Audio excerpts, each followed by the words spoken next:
Manny, Ali. hello. Oh my god, that's so loud. Okay. What happened? Where were you? Taking a shit? I didn't see any of the calls. Oh, okay. Um. All right. It's 10:30 on a Wednesday, and it's been a while this time. Has it been a while, or have I just been watching so much shit? How long has it No, been? I don't even think I it's don't. been 2 weeks. I don't think It so. has. Well, anyways, we have a lot to talk about. We have too much to talk about this time, Manny. Um, I'm really tired, but we're gonna be up for a couple hours talking about a bunch of anime, a bunch of good shit, in my opinion. hmm Sword of the Stranger, Fully Cooley, and Jobless were the main three that we picked last time. But in that time that we were watching them, Demon Slayer ended. So I added Demon Slayer onto it. And then I also watched Memento. So I don't really know how much there is to say about Memento. I mean, there is a lot to say, but my brain is small. So I don't know how much I have to say about Memento. And then I watched something else, and I watched a couple other things that I can briefly mention. But I watched one other thing that's a surprise. Okay. Um, I I think I watched something, but I don't know if I told you I watched it before. Go ahead, tell me. I'm completely caught up with Euphoria. Really? You didn't tell me that before. Yeah. Okay. Wow, that's I very failed. interesting. I failed to mention that. Did you when you talked about it on the episode when you only watched 2 episodes, you were kind of like, I don't know if I even like it. But I'm very surprised that you finished it. Yeah. Did you like it? Yeah. It's still airing. The season 2 is more entertaining than season 1. Really? I don't know. That's There's just so many like so much shit going on. So many like plot lines. Mm-hmm. I don't know where the show's going. I guess that's a good thing, right? Yeah. That's interesting. I hear a lot of people criticizing season 2 and saying it's not as good as season 1. Really? I hear Season mixed 1 things. Season 2 is just like so bizarre. Season 2 is like fully coolly. Yeah. Oh, that makes me excited. Yeah. I might check out the show again. I'm just like, TV shows are so long. I'm exhausted. I might take a little break from shows, just unless it's like something we're watching for this. But that's cool. That's a really cool thing to mention. Maybe I'll watch it when it's over. If people say it's good, if you say it's good. But anything else?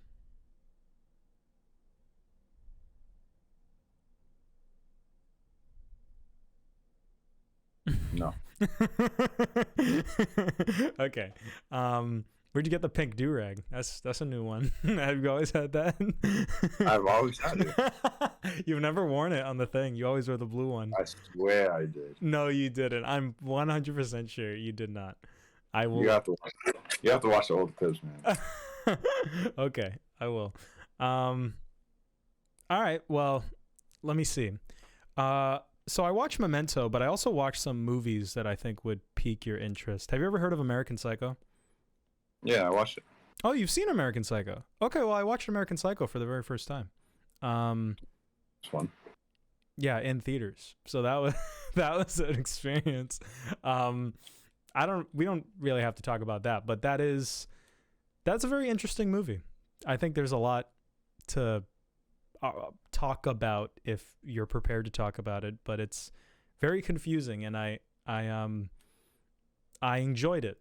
I don't really know exactly what to think about it. It's kind of in that same camp as like 2001, where it's like, I don't really know. I think I kind of know what the main message was, but as I was watching it, I was extremely confused. But I think that was kind of the point. Yeah. So that was a really. I good enjoyed movie. it as well.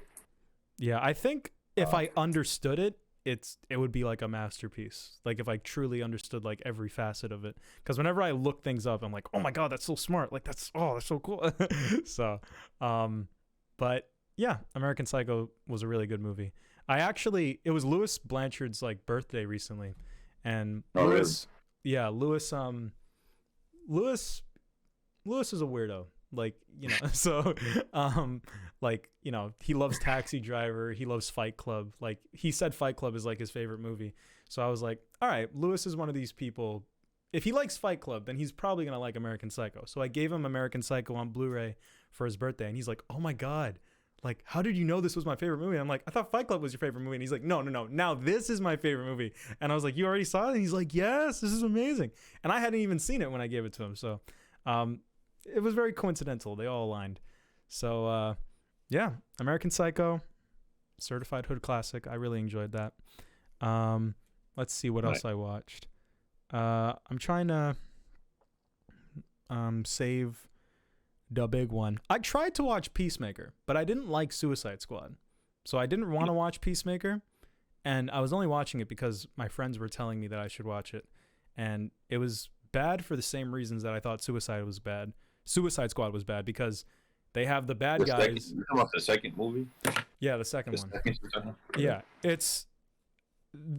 I don't like, because the whole concept of Suicide Squad is like they're bad guys that are forced to do good things, but the way they're written, they're not bad guys. They're all just kind of like Deadpool. They're just edgy superheroes that like kill people in violent ways, but they're still superheroes and they still have like moral compasses. And it's like, all right, well, that's not really what the Suicide Squad is supposed to be, at least not in my eyes. So that's why I didn't like Suicide Squad, and that's why I don't really like Peacemaker, because he's not a bad guy. He's not a bad guy that is forced to do good things. He's just a good guy that's an idiot. And it's fun with Deadpool, but I don't like seeing Deadpool just like a little different, you know? And that's kind of all that was. But a lot of people like it, so I don't like it. And then I watched a movie called The Thing. Have you heard of that? It's a horror movie. It's by John Carpenter. He's the guy who made Halloween and a lot of other classic like horror movies. And it's a really good horror movie from the 80s about people in Antarctica, and they're on like this ice like base, and there's like an alien that infects like humans and like mimics them. So the alien is like on the base, and it's like pretending to be one of the humans, and they don't know who's the alien, who's not the alien. And it's a very good movie, and a lot of people call it like their favorite horror movie.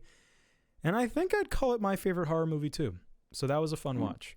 I watched that recently. And I watched a movie called Drive from 2011. Have you ever heard of that? With Ryan Gosling? You would like it. I know you would like the movie. So Drive 2011. You'd like it. And I think that's everything that I watched that's worthy of note.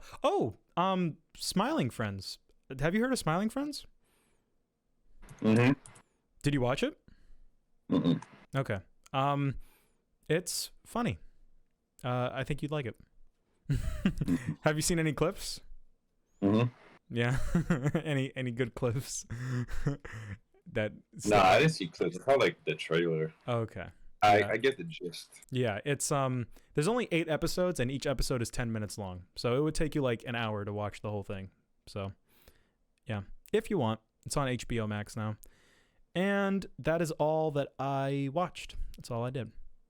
That's worthy of note. And then the big thing, the surprise thing that I watched. I want you to guess what I watched. Is it anime? It's an anime. Yeah. Jujutsu Kaisen? Yes. I watched all of it? Yeah, I watched all of it. I finished it. So we can talk about it if you have anything that you want to say. Yeah. If you I love Jujutsu Kaisen. Yeah, I saw it was like on number 20 on your list. I was like, whoa, that's so high. That's cool. So I'm excited to hear what you have to say. I don't know. Do you want to talk about that first? What do you want to do? We can talk about it a little. Like, I watched it a long time ago. I watched it when it was airing, but like, it just like Jujutsu Kaisen like hits a part in my brain. It's like, yeah. You know, I think it's like I for me personally, I think it's gonna be one of the best shonen ever. Wow. I really feel like that. I don't know. I feel like it's gonna be so goated by the end. That's really really good. for shonen, it's the funniest shonen. Like I actually Yes. laugh watching that Yeah, show. it's extremely funny. The fights are like so epic. Yeah. Like they're very well choreographed. The fight when the dude, him and his bro were clapping. Yeah. And he was like, I don't actually like have to clap to switch spots. Yeah, that was really good. Yeah. That fight was spectacular. The last episode was so good. Like the female character, I love the female character. She's the best character in the show in my opinion. Like that was the one thing that I remember you saying, and I went into the show like, all right, I'm excited to see how the female character is, and I was surprised at how good she was, and I don't even really know how to put it into words because it's not like she is just kind of a normal character, but she's not too girly, but she's not too masculine either. She's like in that Revy. Oh, no, like it's not Revy from Black Lagoon. Yeah, I've never seen Black Lagoon, but I know who she is. Nah, I think her name is Nobunara. Yeah, but she's so like epic, and like what really sealed it off is the last episode. Like the shit she was doing was just crazy. When oh my god, the last episode fight scene, despite like in the grand scheme of the show, it doesn't have a lot of narrative significance, but it is thematically like with the themes of the show and the motivations of the main character, where he's like, you know, I want everybody to have a good death, and then he like, you know, he feels bad because he killed like the kid, and he like killed somebody, and now he's killing like this demon who really was a human and like does have emotions, even though they are a demon, and because they're a demon, they aren't like. It's kind of like a demon from Demon Slayer, where it's like, oh, they're not fucking human, you shouldn't value them, right? But they despite them being like pure evil, they are still alive, and it's. I can't even put it into words. It's so poetic because he's using cursed energy, which is like negative energy, to kill like this human thing that is also cursed. I can't even explain it because it's very complex. But the last fight's amazing. It's fantastic. Yeah, and it was like it came out of nowhere because like you said, it had like no significance. Right. It was like so like. But it was so epic. Like it was so epic. What really sealed it like was the second half of the show. Like the second half of the show was like really good. That's when it really got good for me. Like like Itadori. I think Itadori is like such an amazing MC. Really? I don't know. So like I feel like he's just so human. He like when I think of like shonen, like he's like the most like human like shonen character. He looked like I feel like you can find this dude in real life, like his hairstyle, like he looks like a fucking person. He looks like I that's what I love about Kaisen. I love the character design. Yeah, but and like he's a clown. He's funny. Yeah, you know, and it's not like the stupid humor, you know. It's not stupid. It's really, I mean, sometimes it is, but it's not like stupid, but it's smart stupid. I don't know how to explain it. It's not like typical anime jokes, you know. Yeah. But Jujutsu Kaisen, like I had such a blast watching, especially the second half. I'm so excited for the movie. Honestly, like me too. I can't even really explain it, but I remember when I finished the show, like there's this dude I met when I was in security. Back in the day. He has like 3 Jujutsu Kaisen tattoos on him. And I remember going to work and we would talk about Jujutsu Kaisen for hours.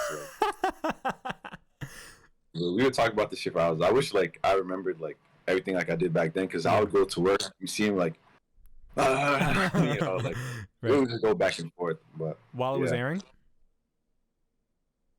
Yeah. Okay. That's very cool. Even like weeks after it ended, like we were still like going crazy. But yeah, Jujutsu Kaisen, I truly feel like it's gonna be one of the best shonen. To me, I already surpassed a bunch of them. Yeah, I know. It's like above Demon Slayer. Like 90% of them. Yeah. Like probably like 96% of them. Yeah, I think a big reason why, even though kind of nothing really happens in the first season, is just kind of introducing you to everybody. Despite nothing really happening in the first season, what makes it so good is the concept of cursed energy and how it thematically ties into the themes of the show, how the powers like tie into the themes, because they have to use negative energy to kill these like negative like monsters, which is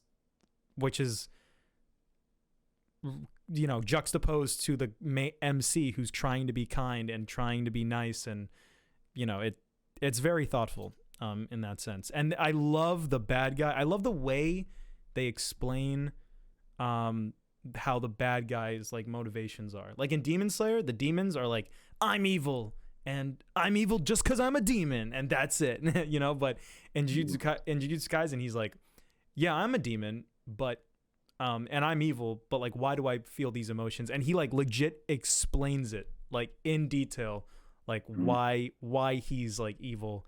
And it's not like he is evil, but because he's a demon, but like he's able to rationalize it. Like he has a conscience, right. Which is so, that part I was so well written, I can't even really recite it right now, but it was very good.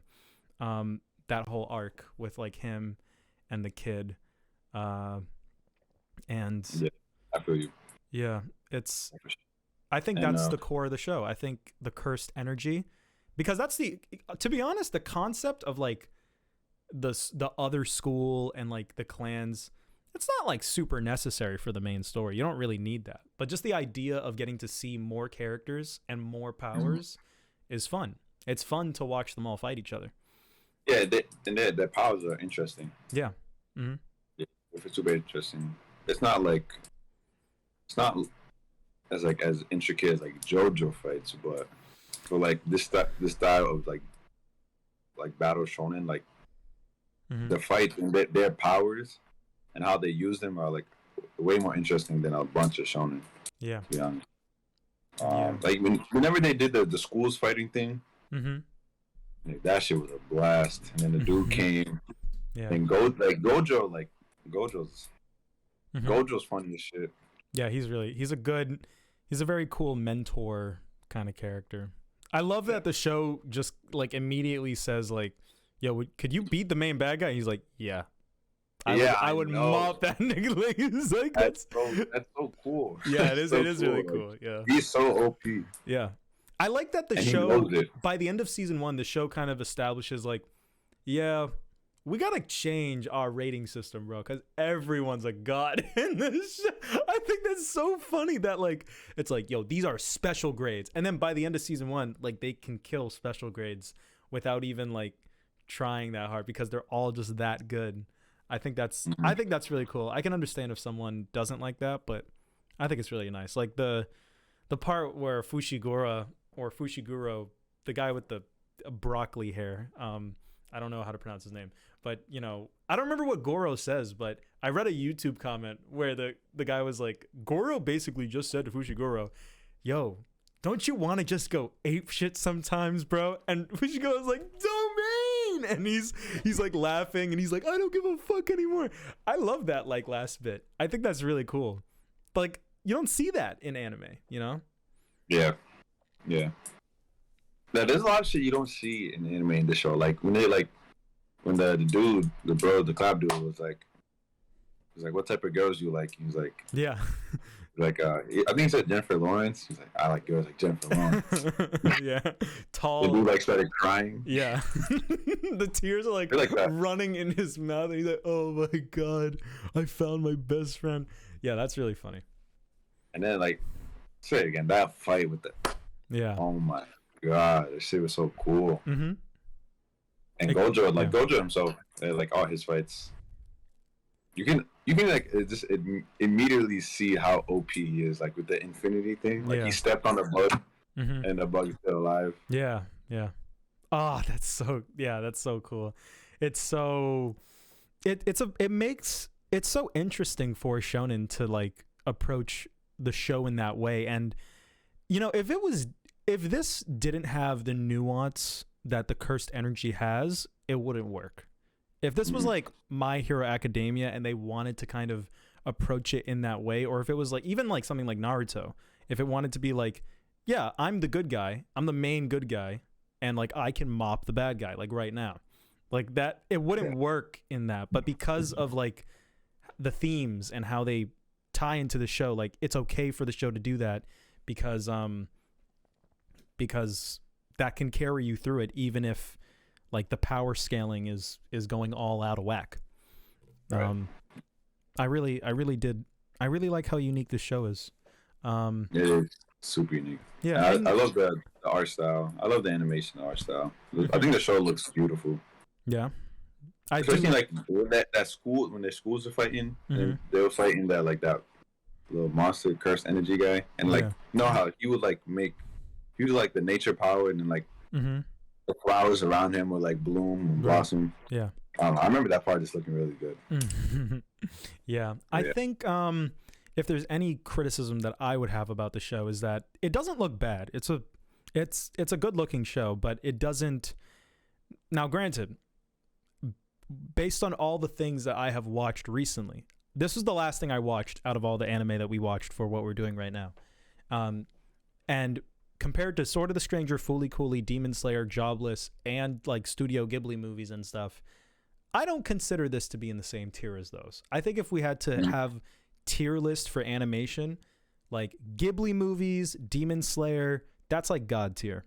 Then Attack on Titan's like season 1 through 3, and Jobless, and like One Punch Man, that's like S tier. I don't know, because during the fight scenes of Jujutsu Kaisen, I don't know.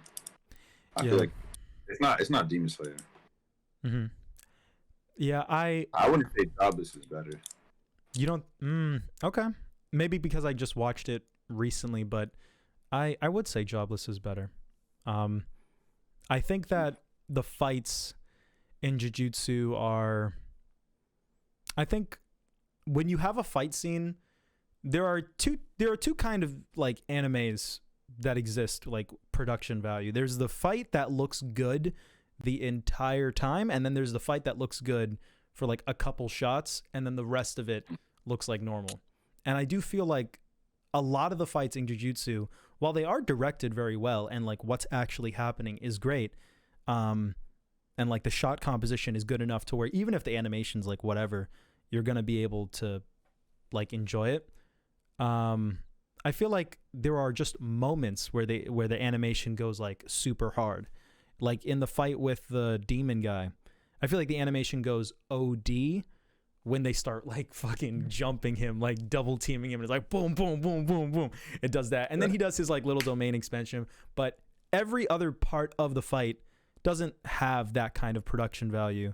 And I would apply that to like every other major fight. Even the last fight, the best part of that fight is when, you know, she does like the snap, and then the arrow goes through the guy. And that is the money shot of that fight scene. But even when the fight scene is like normal, it looks just like whatever, to me at least.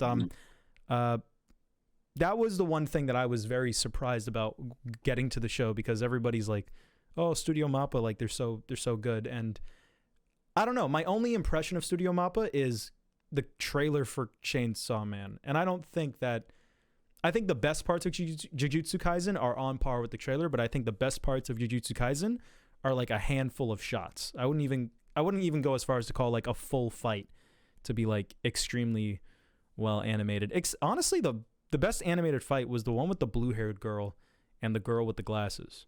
To me, that was the one that was like the most consistently like, oh wow, that looked good the whole time, which is kind of weird, you know.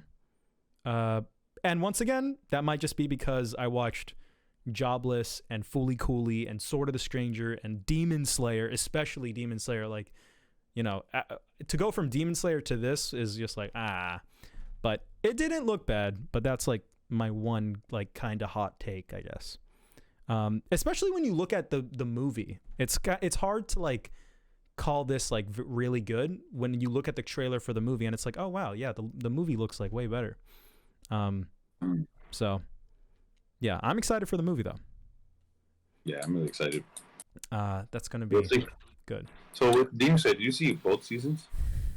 I've already seen season 1. I watched season 1 when Mugen Train came out, and when you said both seasons, you meant season 1? I meant season 1, season 2. Yeah. But did you see season 2? Yes, I'm now caught up to season 2, and I watched all that. Okay. Yeah. So. Jujutsu was great. Yeah, Jujutsu Kaisen, 6 out of 10, by the way, and you gave it an 8. Did I? Yeah. Yeah. It might go up to a 7 depending on what happens later, but yeah. For me, I think Jujutsu Kaisen, those 24 episodes are way better than Demon Slayer's 24 episodes. Mm-hmm. Yeah, I can completely understand that. I think what Jujutsu Kaisen did in 24 episodes already like is enough for me to call it better than like almost all shows.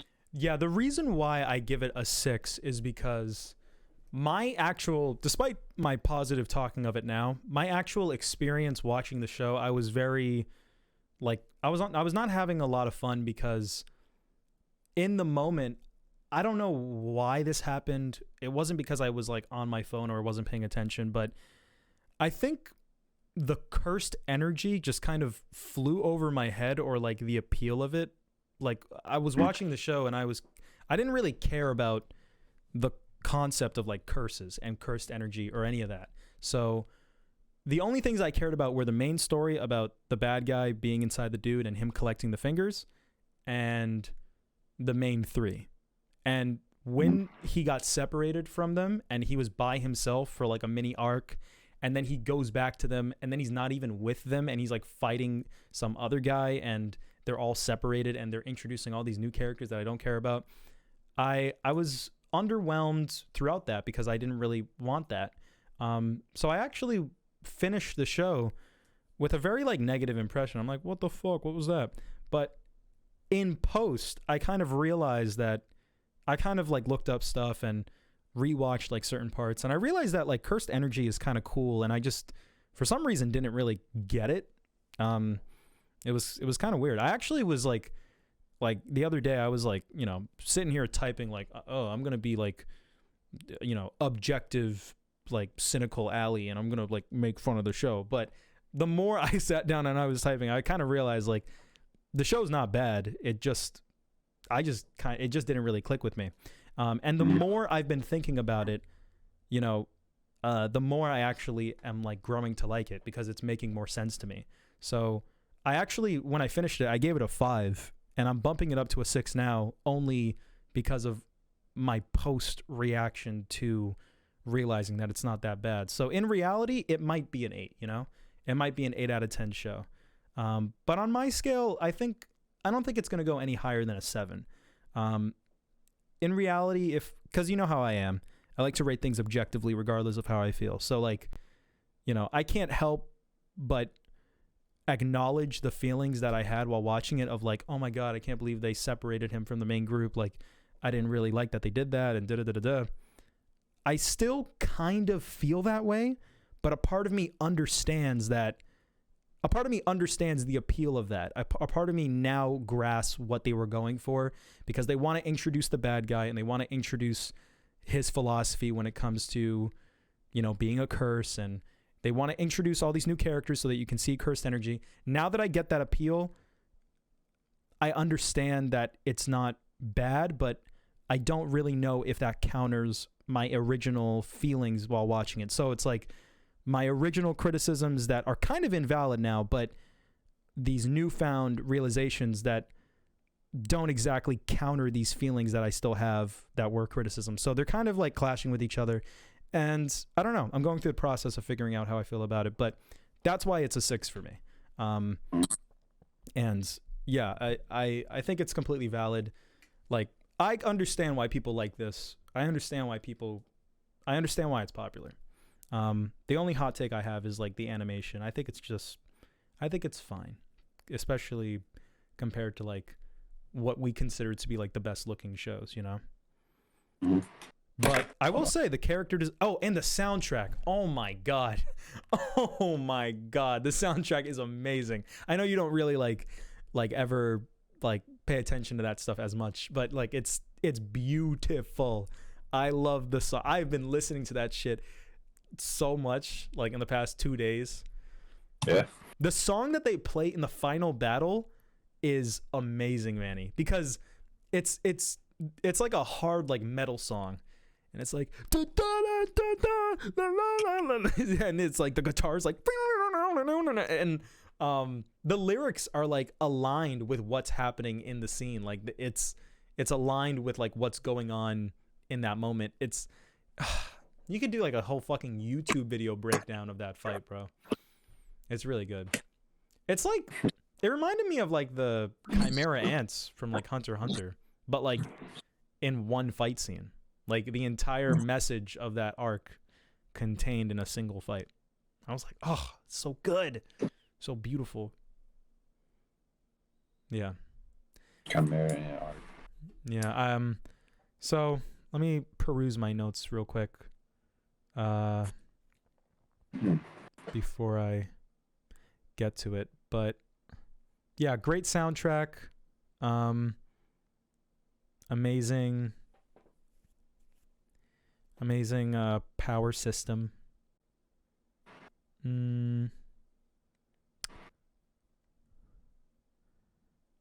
I like the panda, the glasses girl, and the dude with the talking powers. I think they're cool. Yeah, the talking power is cool. Yeah. And yeah, I think I kind of said everything that I really wanted to say. The female character really is the best character in the show. She really is like one of the best characters I've ever seen in an anime. Like it's so weird. It's so hard to explain. She's better than like, it's basically what I said. She's not too female. She's not too masculine, you know? Because sometimes you have a female character and it's like, all right, well, we don't want to make this character like a love interest. How do we make her cooler? And it's like, all right, let's give her a 6-pack. It's like, okay. Like, you know, that's what they do with the girl in Jobless, you know? But so there are those two archetypes, but I don't know. She's just normal. And she is still feminine. Like she still dresses up. She still likes to be pretty, but it's not annoying like it is with some characters. Yeah. She's awesome. Yeah, it's so good. That's one of the best shonen females. She definitely knocks every female like out of the park. Yeah, she does. It is the best shonen female. I feel comfortable saying that. Yeah, great characters, great outfits. I really like the show. Good ending song, good soundtrack in general. Really excited for the movie. Yeah, next month. Yeah, next month. So next month will be Batman and Jujutsu. They'll be in different episodes because they're too far apart, but we'll talk about both of those. You got to buy your Batman tickets. Yeah. Can't wait to watch this. Yeah. The Batman. All right. So, Demon Slayer, Memento, which one next? You know my Demon Slayer. Yeah.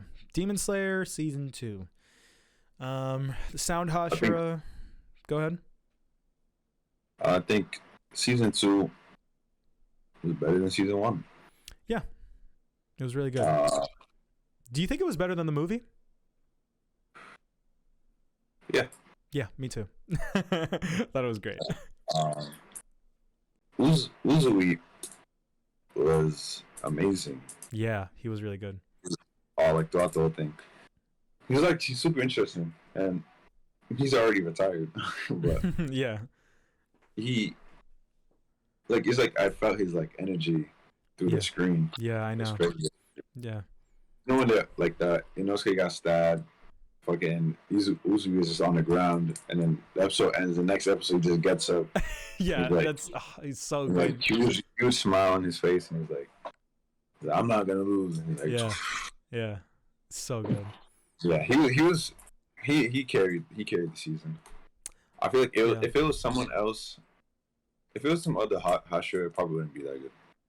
Well, I think. Yeah, I mean, I thought that it was only good because, because they gave him like a backstory and stuff, and yeah, if it was another Hashira, it probably wouldn't be good. But at the same time, the other Hashira are going to pop up later, then it feels like the structure. I'm saying, like, if it was like Shinobu, right? or yeah, Giyu, yeah, I wouldn't want that. That wouldn't be very fun because he channeled Rengoku energy. He had that like flashy, you know, like yeah.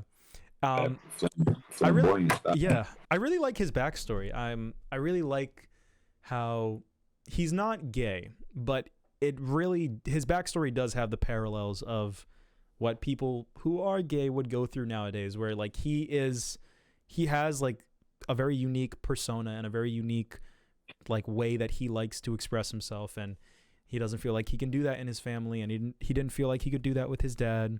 You know, he has like a polyamorous, whatever you call it, relationship with like the 3 girlfriends, which his family probably wouldn't really like approve of, right? They don't have the same perspective that he does, and I really connected with that. And the master was like, it must have been tough for you, it must have been difficult, you know. And when he's like, because honestly his character is doing the same thing that Rengoku is doing, but the context for why he's doing it is different based on his backstory. So when he's like, don't worry guys, we can do this, and they show like the image of Rengoku behind him, it's like he is inspired by Rengoku the same way that Tanjiro was inspired by Rengoku. So it's not like they're carbon copying the character. It's like this character is, I don't know, he's living like Rengoku like lives through him, but it doesn't invalidate like this guy, you know. It's very well written. Yeah, I really like it. Yeah, there are a bunch of cool scenes. I watched like the second half weekly, and you know, like especially in the second half, like the end of every episode was like a cliffhanger. Yeah, it was the series structure was fantastic. I really like that. It was a joy to watch weekly. You know, the girl demon. You think like when she's fighting alone, you think like, damn, this is an upper demon. She's ass. Yeah, I know. Tanjiro's losing, but you know he's keeping up with her. Yeah. And then you know Nezuko comes, fucks her up. Yeah. And then that was awesome. And then that was really cool. You know, and Tanjiro stops her, and then Uzuri comes and then like one shots her. Then you're like, oh, Uzuri's here. They're all here. It's over. Yeah. And then and Buddy pops up. Like watching that weekly when the dude came up. Yeah. It was crazy. I couldn't wait for the next episode. The dude came. Yeah. Uzuri like attacked him, but he just like dodged it. Yeah. It was really good. Yeah, but I really that scene where the dude, the second brother came, or her brother came, was like amazing. Yeah. That was. Because that's when the fight like really starts. That's when like the bullshit stops, and it's like, nah, bro, this is when shit's gonna go down. That is the upper 3 like reveal moment where it's like, oh shit, they're fucked. Like, what are they gonna do? You know, it's like, that is the parallel. Okay, so go ahead. They're upper 6. Yeah, I know they're upper 6. I'm saying the moment in Mugen Train when upper 3 came is the parallel to this. Like, this is on par with that of like, oh my god, they're not gonna do this, you know, like, you know. And it's the same thing with JoJo. It's the same thing with fucking JoJo. It's why I love JoJo, because JoJo establishes like, hey, niggas can die. Don't think that I'm gonna be a pussy and not kill a main character right now. So, you know, when they killed Rengoku, so when the brother pops up, I'm sitting there like, oh no, Uzuri's gonna die. You know? And when they do like fake out deaths in season 2, I fucking believe it. When Inosuke gets stabbed, I'm like, oh no. I was like, he dead. They killed him. Like, it's so believable. It's like, why wouldn't he die, you know? It's Inosuke. Yeah. And I'm so happy he didn't. I'm so happy he didn't die. Yeah. No. Inosuke's my favorite character in the show. Me too. He's the best one. The best character. Best boy. Yeah. He's just like Vegeta. Just like Vegeta? Yeah. I can see where you're saying. I think he's extremely unique. I feel like I don't know a lot of characters like exactly like him. I love him a lot. And Zenitsu was great too. Zenitsu doesn't get a lot of moments to shine, and usually when Zenitsu does good, he's not doing that good. You know, he's always been the weakest link to me, but fuck, dude, he came through in this one. Holy shit. When he did that God Lightning shit, I was like, oh, fuck, nigga. Oh, my God. It was so good. Oh, fuck. That was fantastic. That was great. Yeah. Yeah, he did go hard. Yeah, the entire final fight was fantastic because the stakes were real and genuine, and you know, it was very well written because unlike Rengoku, right? You can chalk up Rengoku's death maybe to the fact that he was alone and he was going 1v1 with like upper 3, right? Maybe Rengoku died because of that. But the flip side, yeah, we're fighting upper 6, but there's the girlfriends, there's a Hashira, and there's us 3. So maybe we got this. And then there were so many times in the fight where it's like, oh, they got it, like they bested them, and then I realized, like, bro, you thought you could chop off my head? Did you think I was that fucking slow? Like, bro, like there's a part where like Uzui's like behind him and he's gonna slash, and then Tanjiro's in front of him and he's gonna slash, and like in a split second the guy's like, bro, please, like, don't play with me. Like, I thought that was so cool because there's no reason. I don't know, the show does a good job at faking it out. It fakes it out extremely well. It's very well written, and those things only work because of the setup. It's just like JoJo. It works so well because of what Mugen Train established can happen, you know.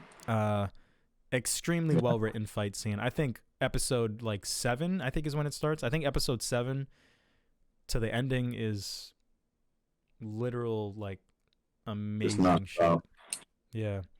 You know, I was always like, to be honest, I've always been bitter towards the Fate like series because they get to have the god tier fight scenes and they get to have the S tier animation for their like I've never actually seen Fate, but you know, in my head it's like these mid-ass stories get to have this great animation. Now finally the main dog on the street, the main show that everyone's watching gets to have the all-star treatment. Like, no anime looks... Is this the best looking anime? Is it? Like, I mean, come on. Like, what looked better than this? This looked amazing. I don't know. Fate looked Fate just as good, I guess. Yeah. Studio Ufotable is king. I fucking love how they integrate the 3D animation into it. It's fantastic. Yeah. So there's like so many. There's so many scenes, so many good scenes. Like, see when Uzui is like tackles him, and then like Tanjiro's behind him with the sword, and then the dude like just he just like swipes his like little sight up and catches the mouth. Yeah. I was like, oh, that was fire. Yeah, that was amazing. I was right to the mouth, like, yeah. I was like, oh shit. Yeah. That was fire. It was fucking. Really I'm happy Uzui didn't die. Yeah, me too.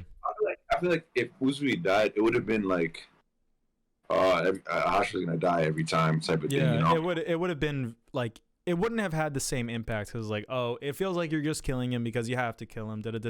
I like how technically he did lose to the extent where he should have died, but I really like that Nezuko like saved him. Like, logically, like, you know, you have to take into account no one has ever defeated one of these things before, and if we're doing like the power scale based on how they explain it, like a Hashira should not be able to walk away from this like unscathed. So when Uzui's sitting there and he's like about to die, like, yeah, he killed an upper 6, but you know, he's not gonna walk away with his life.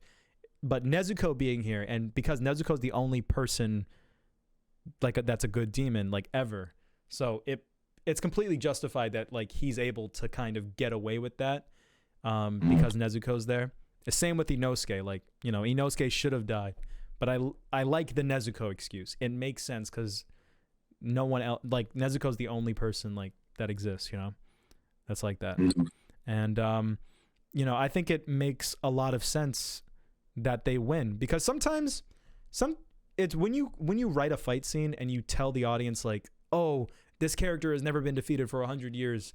And then he gets defeated in that scene. You have to convince the audience that whatever they did in that scene is something that no one had ever done before. Inosuke, Zenitsu, and Tanjiro are fucking weird when it comes to what they are good at.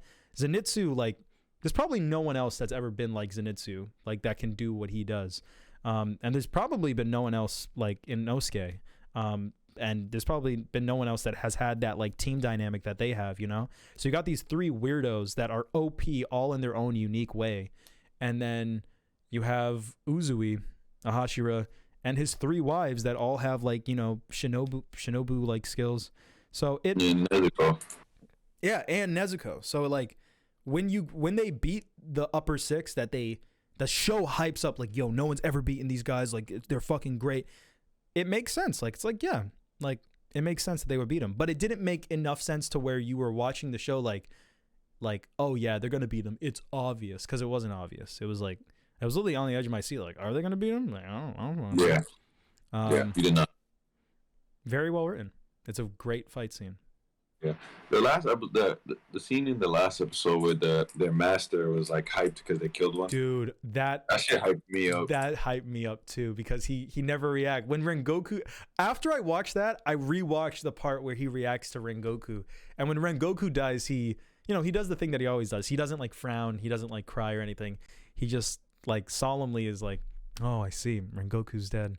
It's like, it's okay, like, because he has to stay optimistic. Like, that's kind of his personality, I think, where he knows that the odds are against him, but he's optimistic, like, oh, we're just gonna keep trying, like, you know, like, human beings will always attempt. He's like the Oracle. He kind of has that perspective. So when this shit happens, it's like Neo, like, coming out and saving the world. It's like, whoa, what? They beat a fucking upper? Like, I love his reaction. That's one of the best moments I've ever seen in, like, all of anime. Like, oh shit, I love that, man. That was hype. Like, I was so like, genuinely hyped. I was screaming, like bleeding and shit, coughing. Yeah. Like, we're gonna win in our generation. Yeah. I was like, yeah, it's really good. I need to rewatch that shit. Like, yeah, I know. That was good. The worst part about Demon Slayer, hands down. I forgot to mention something about Jujutsu Kaisen, but easily the worst part about this show was having to watch it on fucking Funimation. And, like, that was Crunchyroll. Oh yeah. Fuck, I should watch it on Crunchyroll. Okay, well, I'll do that for next time. But watching it on Funimation was terrible. Oh my god, it was so grainy. Every single time I start a new episode, it's like the god tier animation was covered by, like, the 480p. I'm like, no, I can't see what's going on. But I wanted to mention about Jujutsu. I watched it on HBO Max, and that shit did not fail me once. It was crisp as fucking, like, sliced bread. Dude, I'm so happy that it was on HBO Max. And the subtitles were, like, embedded into the video, like it was on Crunchyroll. Like, it wasn't like, you know, it wasn't, like, externally added on through the system of HBO Max. So, shout out to HBO.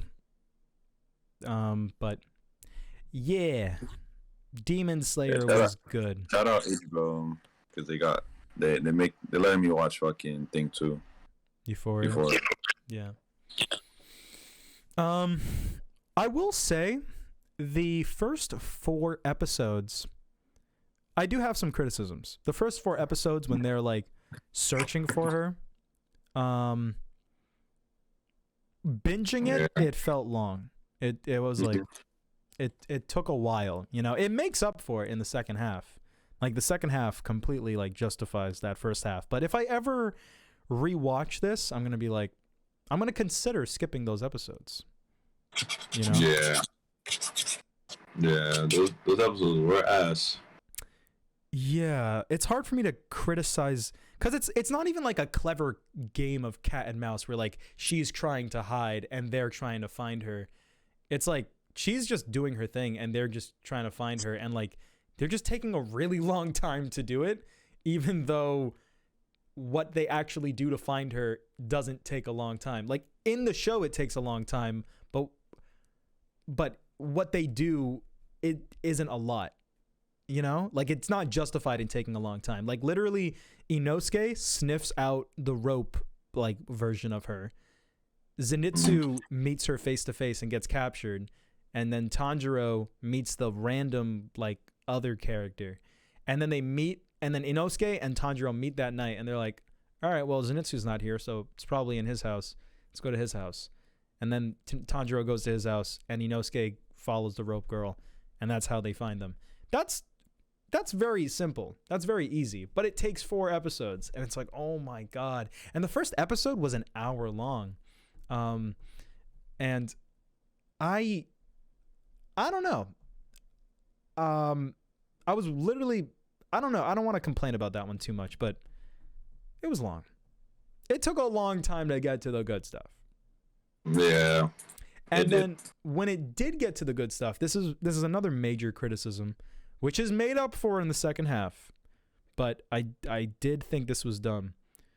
I thought that when Tanjiro first met Upper Six and he first starts fighting her, Tanjiro's fight with Upper Six is great. But the tension of that fight is, when is the Sound Hashira going to get here to save Tanjiro?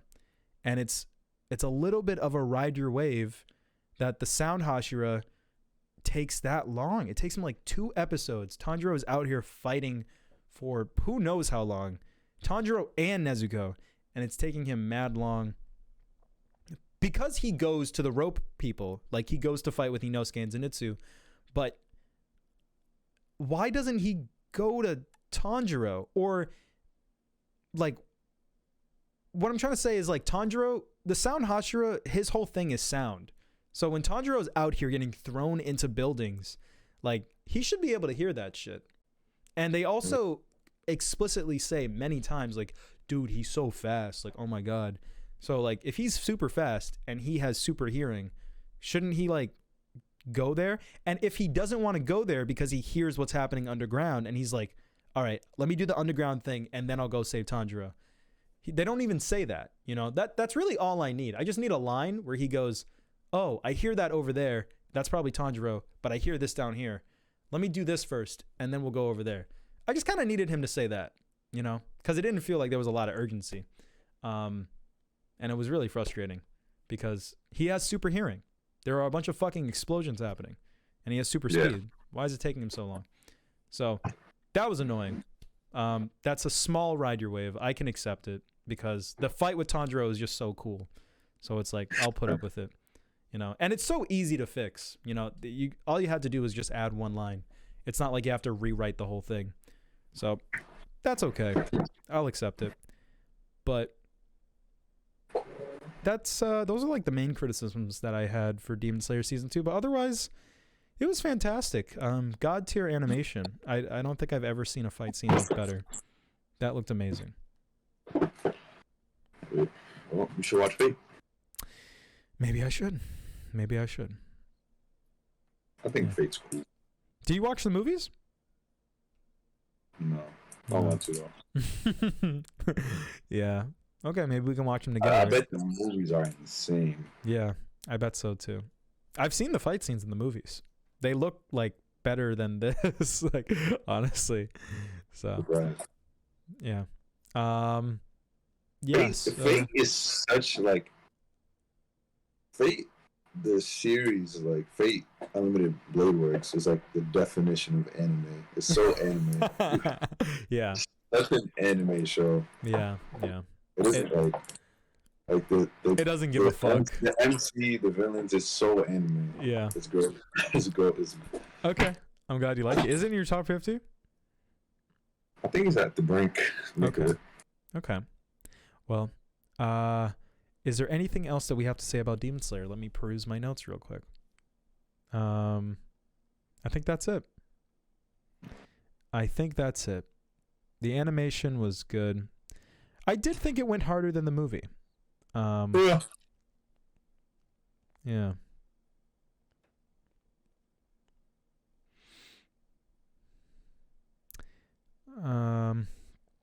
I love how straight to the point Demon Slayer is. That's something I wrote in my notes. I love how Demon Slayer doesn't beat around the fucking bush. It doesn't try and, you know, My Hero Academia, it's kind of dragging its feet, you know? It's like, it's making its story longer than it has to be. And that's kind of why people like don't watch My Hero anymore. But Demon Slayer, it tells you these are the bad guys, these are the good guys, this is the story, this is why they have to fight the bad guys, they're gonna fight the bad guys, and that's it.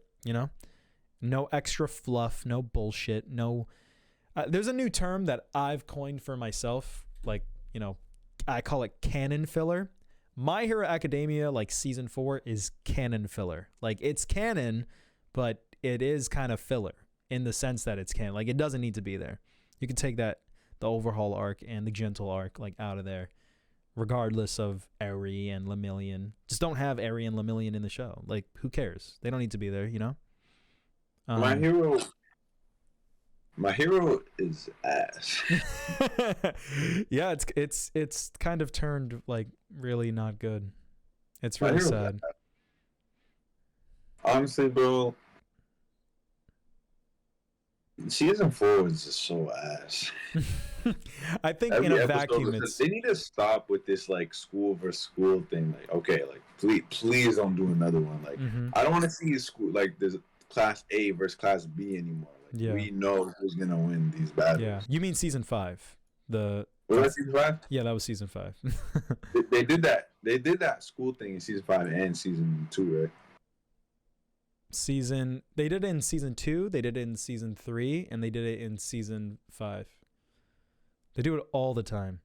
They need to stop with that shit, bro. That shit reminded me of like Food Wars, when like I mean, Food Wars is inherently like school versus school. Like, that's kind of the whole point of the show. But there was one that like didn't progress the main story. Like, he's like trying to rise up like to the top of like the tournament or whatever. And there was like an entire season where it was like, yeah, we're gonna have fights, but it's not gonna connect to that. And I was like, what the fuck? Like, what the hell? Why are you doing? What the hell? Why the fuck would I watch that? It was really annoying. Like, with Jujutsu Kaisen school versus school, like that whole thing got interrupted by the dude, and then they jumped the bad guy. Like, right. Yeah. Then Gojo fucking fucked the other dude up. It was like they made it way more interesting than just seeing these schools fight. Plus, like the school fights is just like these aren't like My Hero had side characters, and then they have like side characters where they just get up. And it was like they can do whatever they want. Yo, let's tag team, blah blah blah, to do this. Use your power, and then like Midori will just come in and just fuck them up. It's like, dude, that shit's so like ass. Like, like they'll like do all this team shit, and then like Bakugo just come explode them. Exactly. Like, okay. Yeah, that's like, it was weird because it's like when you watched the tournament arc in the second season, it was like, these are, you call them side characters, like, but they are the side characters are kind of the main characters. Like Class 1A. No, I'm not talking about like just like Class A. Yeah. Like this side characters, but like I'm talking about the side niggas. Yes. I understand what you're saying. Yeah. Like the invisible bitch. Yes. Yeah. The pink bitch. Yeah. Everyone else is kind of like Class A. They're all kind of like all right. They all get screen time and shit. Yeah. But like Class B, like those guys, when they like, this guy has the power. He can blow up PlayStation 5s. It's like, bro, like, come on, bro. I don't care. Yeah. I'm tired of seeing the reason why you don't care is because you don't trust that the show is going to show them again. You don't trust. I mean, they will, but if they do, it's going to be like forced. It's like, I have like a dozen characters in Class 1A. Like, I don't need any more. I'm okay. I don't need a whole nother classroom. Like Black Clover, like so many characters. That really? Like you introduce all these characters just so Asta can fight them by himself. Really? I never got that far into Black Clover.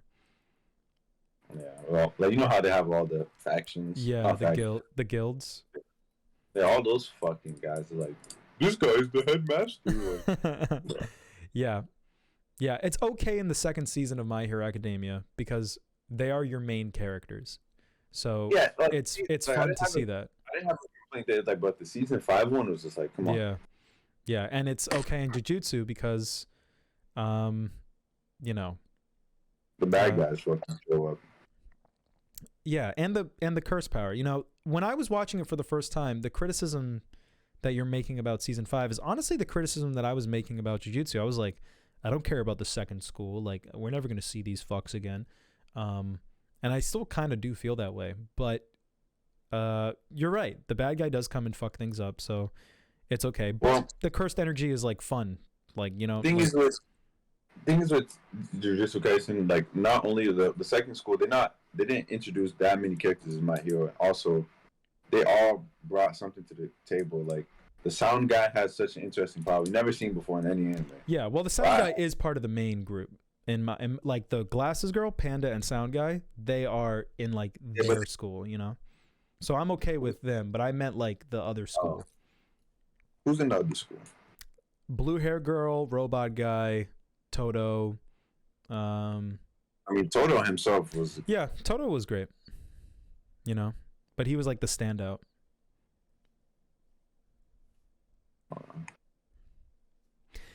I was making a defense for Jujutsu, at least my justification for it, why I think it's okay. In post is that the cursed energy stuff is cool and it's fun to see that, you like to see that variety even if you don't care about the characters. And the show kind of knows you don't care about the characters, which is why they interrupt it. Right? Maybe, I don't know. Even then you're watching like a full episode with the mech guy fighting and it's like, okay. That's how I was feeling while watching it, but I forget what our main point was. I forget what we were going for. Oh yeah, the main point, I don't know if you're looking up something right now, but my main point was Demon Slayer gets to the point, and I really like that it gets to the point. I like that Demon Slayer doesn't beat around the bush. I really like that. One of my favorite things about Demon Slayer is that it doesn't waste your time. And I was talking to one of my friends recently who is like a super manga aficionado. Like he's an anime guy, but he's an anime guy because through manga. Like he doesn't even watch anime. And he talks about how a lot of shonen like drag. And that really surprised me as a manga person for him to say that, because I think we attribute anime dragging to like the pacing of the show, when anime dragging is sometimes just the pacing of the manga, just because of how it's written. And I think that Demon Slayer is one that doesn't drag. I think that a lot of shonen drag, and this one doesn't. And My Hero is my number one comparison. Like My Hero could have ended like ages ago. But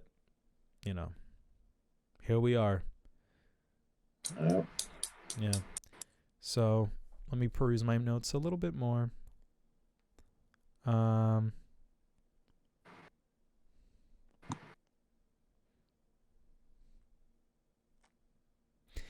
The backstory with the two demons at the end was really nice. I mean, they do that every single time, but I really did like that.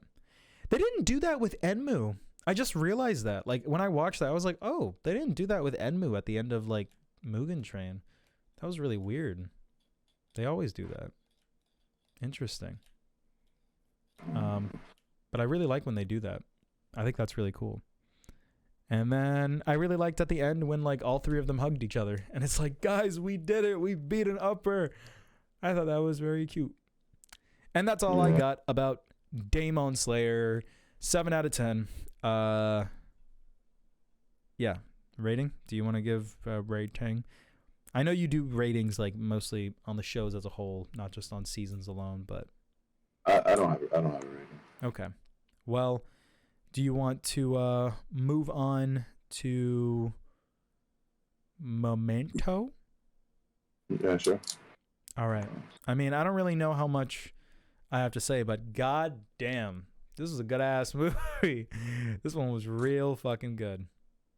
I really had fun. Yeah. It was fire. Yeah, dude, the opening shot, it's you don't even know what's happening. It's like, oh, he's got a picture and he's flipping the picture. Okay. And it keeps going like in the same way. It's like, is this looped? Like, am I watching like the same bit over and over again? And when you see like the picture is disappearing, it's like, what the fuck? Oh, is this in reverse? And then you see like the scene play in reverse after the opening credits minute. It's like, oh fuck, this movie's in reverse. Like, this is so cool. Oh my god, it's such a great intro. And Yeah, this movie is fire.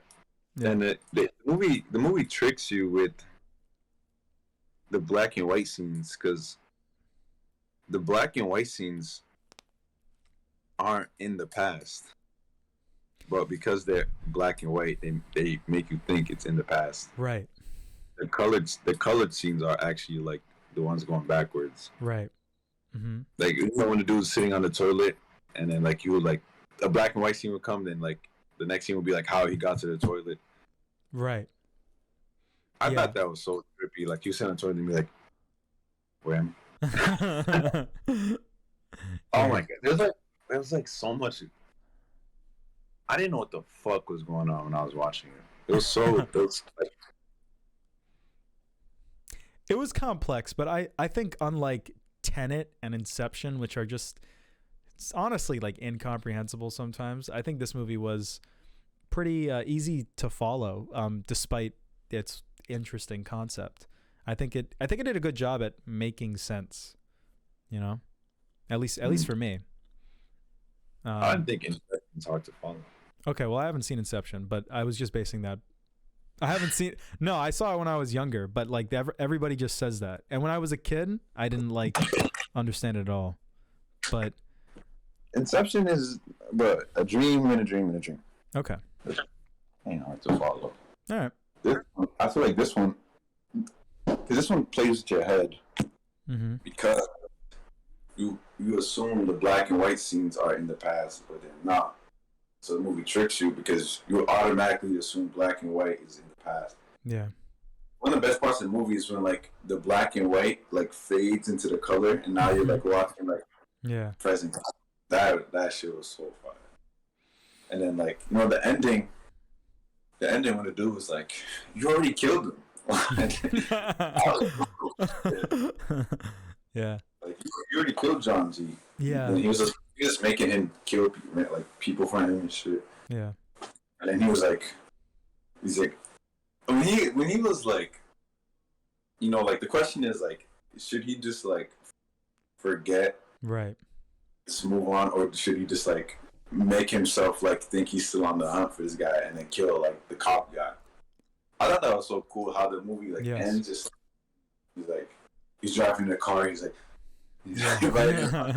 yeah. The ending of the movie it's the question of like I will never know who raped and killed my wife. Like, I'm never going to know if I got revenge. I'm never going to know 100% because of his condition. It's like physically impossible for him to like know like 100%.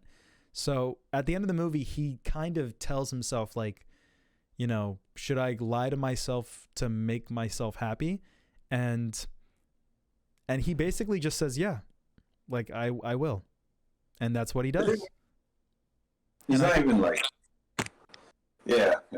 I think that's beautiful because despite this character having a very unique condition and this story being very unique, you can apply that to real life. You know, if we talk about like, you know, celebrities and stuff, I was thinking a lot about like our conversation that we had a long time ago with like Keanu Reeves, and it's like, oh, Keanu Reeves, he's such a good guy, he'd never do anything wrong.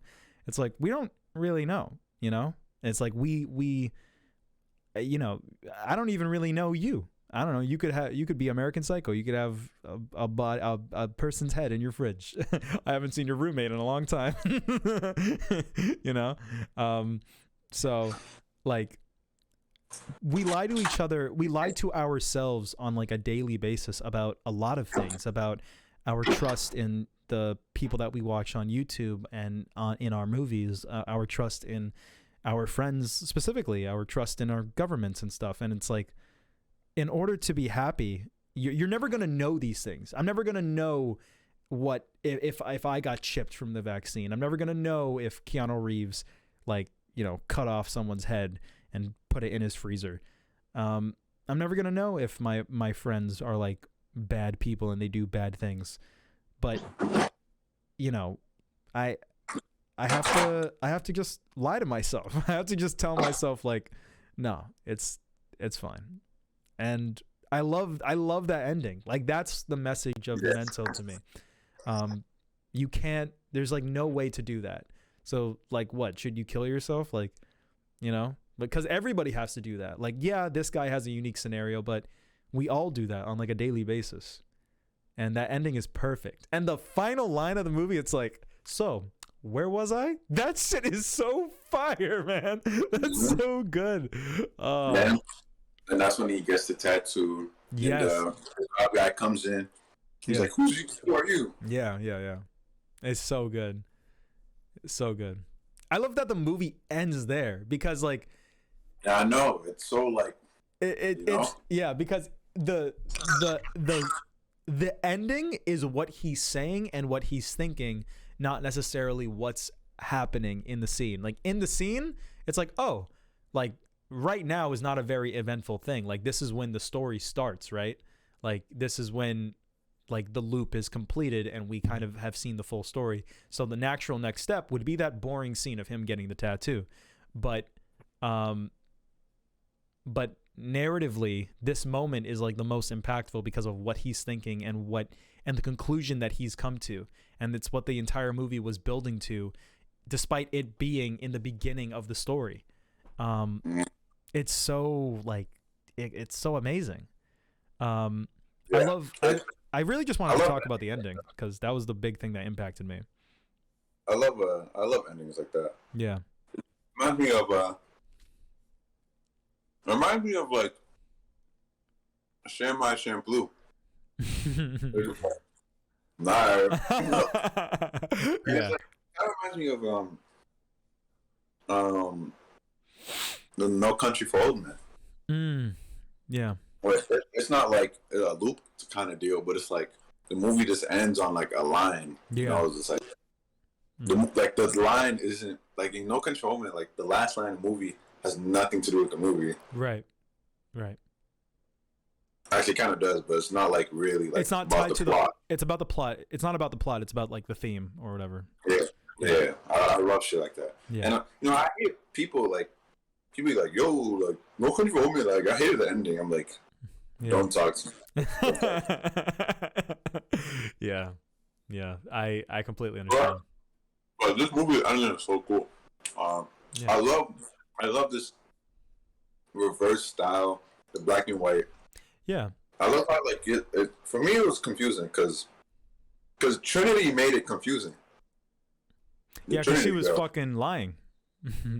Yeah. She was lying, and that scene where she was like, "He hit me," and when it was him, it was like, yeah. But it does get answered. You fucking retard. Yeah. And he was like, remember. He's like, yeah. I was like, oh shit, that shit was fire. Yeah. Carrie Ann Moss was very good. When he was chasing that guy. I mean, he was getting chased, and he was like, okay, what am I doing? Oh, I'm chasing that guy. It's like, no, he's chasing me. I thought that was really funny. I was about to bring that up. That was like, the movie was genuinely funny too, and it was so well written. Like, so it's hard to explain why this movie is so good. You can't slip it up, you know. Yeah. Like, yes. It can't be no plot holes, but there's no plot holes. Yeah. If this was an anime, there would be plot holes. If this was an anime, it would be terrible. It would be 13 episodes. It would be way too long. Each episode would be one of the memories. It'd be like, ugh, get on with it. You know? It would be so many plot holes if this was an anime. Yeah. I completely agree. Yeah, people do criticize Inception and Tenet for having plot holes, and a lot of people kind of say like this is the one that's like untouchable. You know, I've heard a lot of people kind of say that about Memento, where it's like, yeah, Christopher Nolan didn't really fuck up with this one. He did everything correct.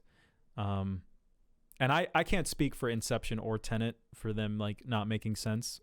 But like I can definitely say I didn't fully grasp Tenet when I watched it, or Inception when I watched it in middle school, and I could fully grasp Memento. Like I finished the movie and I'm like, yeah, I don't think there's anything wrong with that.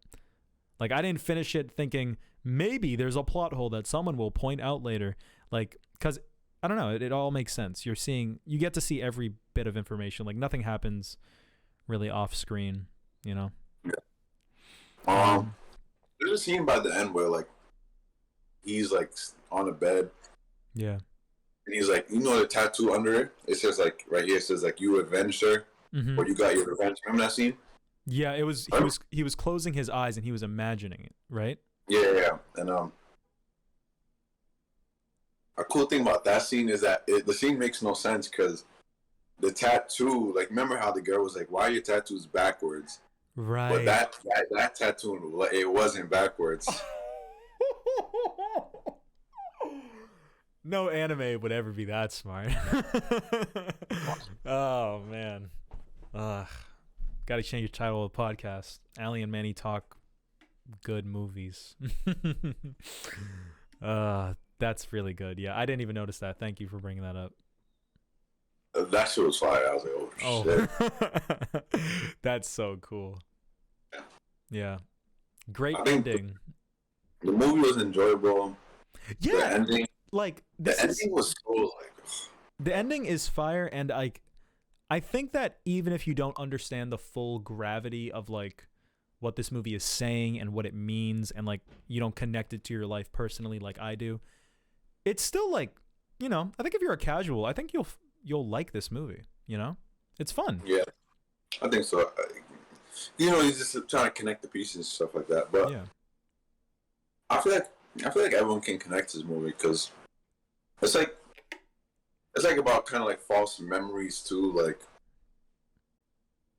I bet like everyone. I think a lot of people make up false memories, especially like my friends, because they'll be like, "Bro, like I used to shit on you in Mortal Kombat 9." I'm like, "No, you didn't." Like, you had to make that up. I feel like people like, make up things like, "Oh, back in high school, like I did this, I did that." I'm like, yeah. No, you didn't, bro. But I can't convince you. Like, you already like that's in your head already, you know. Yeah. And it's like in the movie, like he already killed the guy, but it's not. No, he didn't. Like, not to him. Yeah. He could make it real, but he chose to like give himself a false memory. Right. So I feel like I don't know. That's how I see. I feel like a lot of people can. People who don't connect to it just lie to themselves. Like, oh, all my memories are real. I think I have like false memories, even in my like childhood, like shit I don't completely remember, and I just like manifest it. Yeah. Like I fill in the gaps, kind of. Yeah, because it's hard to accept that there are gaps to begin with. Yeah, I can't accept that I was getting mopped on Mortal Kombat by Manny in high school. So I made it up. Yeah, and you know something about that? Like, whenever I verse people, because this is very common in my friend group. Whenever I verse people, I take screenshots. I have screenshots from 2016 of me beating people. And yes, I use them frequently to prove a point. Oh my god. Man. Shit. If you fucking hang around Keanu's I know. too long, you realize you have to do that, yeah. Physical evidence of me beating. Yeah. So I've gone to this habit. I still do it to this day. If I beat you, I am taking a screenshot. Yeah. This screenshot will come up in 2030. I will show everyone this. Yeah. Dude, that's especially with a character like Keandro who loves Keandro is like Keandro will never accept this movie. Keandro is the main character. Say again? Keandro's the main character. He's like he's like, man, you did not beat your Mortal Kombat. And he's like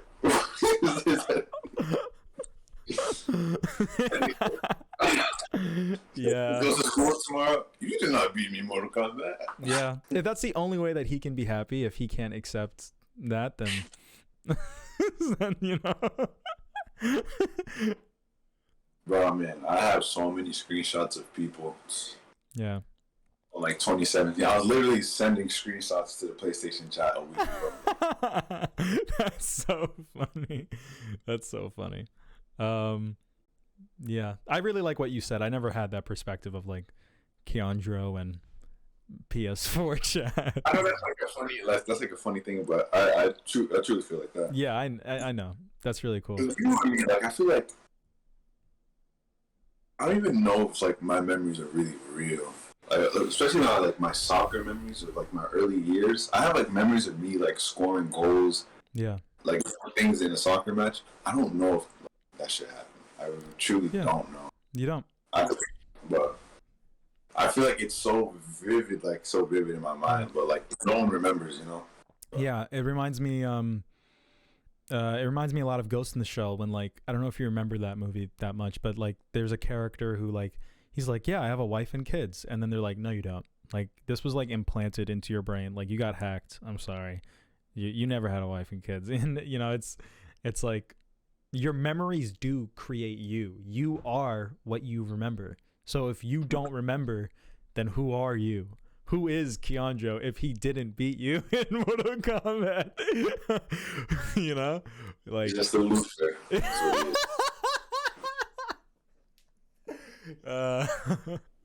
Yeah, you know? What is life if Hunter x Hunter is not coming back this year? Like everybody fucking said. What's life if Dragon Ball Super is not coming back in July and Facebook was wrong? Elliot said it on comicbook.com. It has to be true. Comicbook.com fucking 10 characters that can beat fucking Goku. Naruto. I fucking hate the internet so much. Look, I cannot stand this shit. We're like, oh my god, like 10 characters that can beat Beerus. Bro.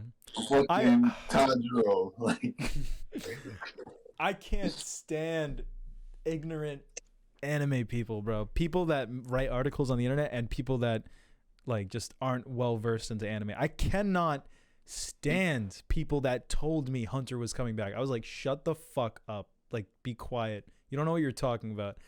Like, you know, I remember my friend was like, yo, Hunter's coming back. And I'm like, no, Bleach is coming back. That's true. That's actually happening. But Hunter's not coming back. And he's like, no, Hunter's coming back. It's been fucking like 3 years since he said that. Oh, maybe one day.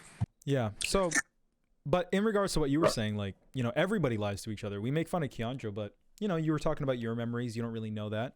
But you have to lie to yourself, right? You have to tell yourself, like, yeah, that's true.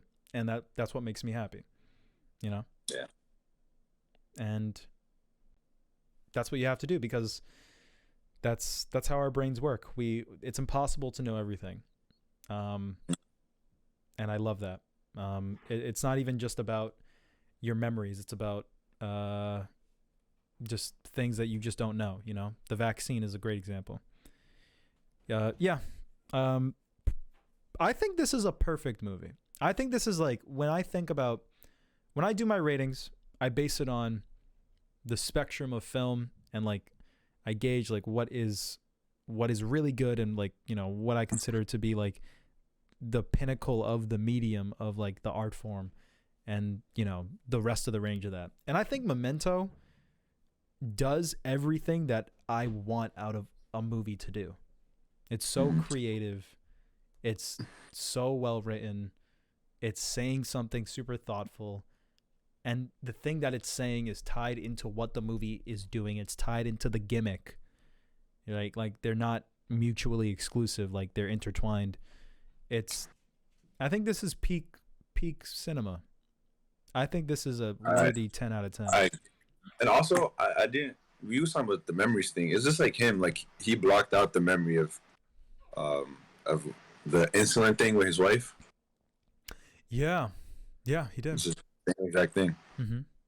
Like, that literally did not exist in his head. Yeah. Fuck.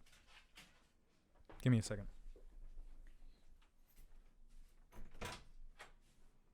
Want to come in?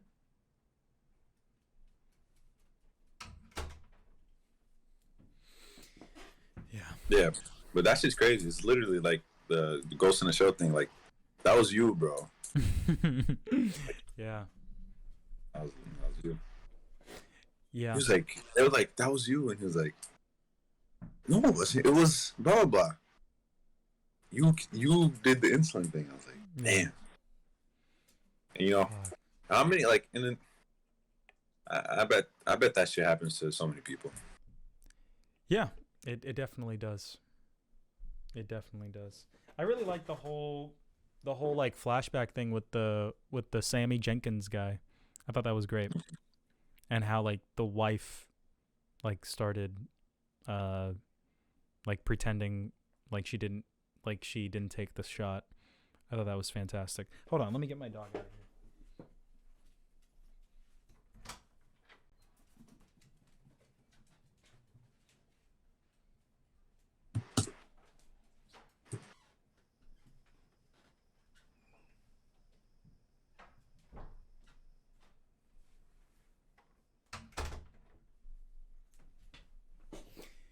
Yeah. I don't really know if there's much else I have to say. It's a great movie. Carrie-Anne Moss was good. I don't think she's really in anything else. I think it's Memento and Matrix, and that's like all she's known for, which is sad because she's good. The Teddy guy was good too. I feel like I've seen him somewhere before, but he was a good actor. And who's the main guy in this? He's not even like a guy that I know. I know, like he's so like. I thought when I first put on the movie, I thought I knew him. He reminds me of the Fast and Furious guy. Yeah, Guy Pearce. He's in stuff. I've seen him before. He looks so different now. I know, he really does. Yeah, he's. I just love how he looked. He did so well playing this character. Yeah, he really did. He looks so lost. Yeah, you know, he really like portrayed that. Right. Like the. Yeah. It was so well done. Like you can really tell that like the dude's fucking lost. Yeah. And like you know the whole tattoo thing, like he looked insane. Like, yeah, he you know it had anime vibes in like his character design. It looked really cool. Like you know, I love that how much context the tattoos have, like with who he is. Yeah, and I love his suit. His suit is like cool. I love how it's like never. The suit he fucking stole off the guy he just fucking bought. Yeah, like and stole his car. The context for a character design is what makes the design cool, and the context for his tattoos and his suit is awesome. Yeah. And it even down to his facial hair. Like, you know, he doesn't shave because he doesn't have time for that. You know. Yeah, he's on the. You know. Yeah. He in the scene where Teddy was like. He was in Iron Man 3. That's where I remember him from. Didn't Teddy say something about like the car? He's like, why do you have this car or something like that? He did say that. Yeah. I remember I was so confused like watching it. Like, he was like, he said something about the car because he stole the guy's car. He lied to him about the car. He's like, do you is this even your car? And he's like, yeah. And he's like, how do you know this is your car? And he's like, bro, I bought the car. Like, you know, I have insurance and like, and he lied about that. Like, and you as an audience don't know why he got the car, but you find out at the end of the movie that he did steal the car, and Teddy knew how he got the car, but he didn't know how he got the car, and you don't know how he got the car. So yeah, what was the point you were trying to make with that?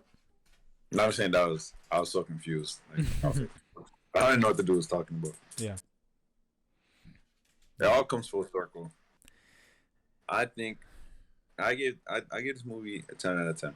Yeah. It's really good. I love it. I think there are some really interesting YouTube videos. Like, I didn't watch the whole thing, but there was like a 20-minute YouTube video of Christopher Nolan like explaining the thing, and he's like it's really hard to like talk about. Hold on, my dog. He's trapped in the shadow realm. Yeah, 10 out of 10. What were we talking about? Christopher Nolan's YouTube video. Yeah, he was talking.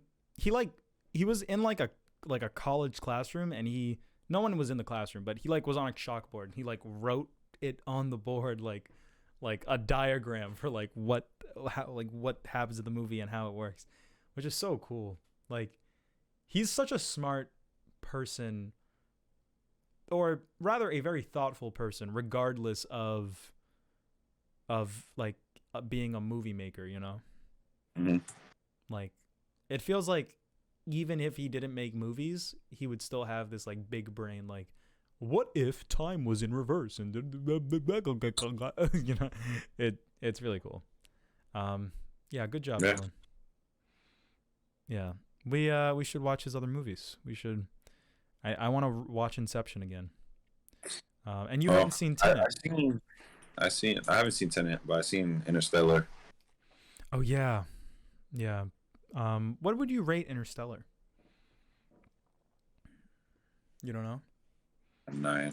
A 9? Okay. Interstellar was spectacular. Also because I like space. Yeah. I read about space a lot, so. Yeah, that's cool. I immediately find it interesting. Yeah. You're a smart man. you know about, I mean, you know about a lot of tertiary shit that like I would never go out of my way to research, like war, Japanese culture, space. You read books. I think in all of in the world, in all of human history, I think there's nothing more interesting than space. Yeah. Earth is boring. Yeah. What we do is so trivial.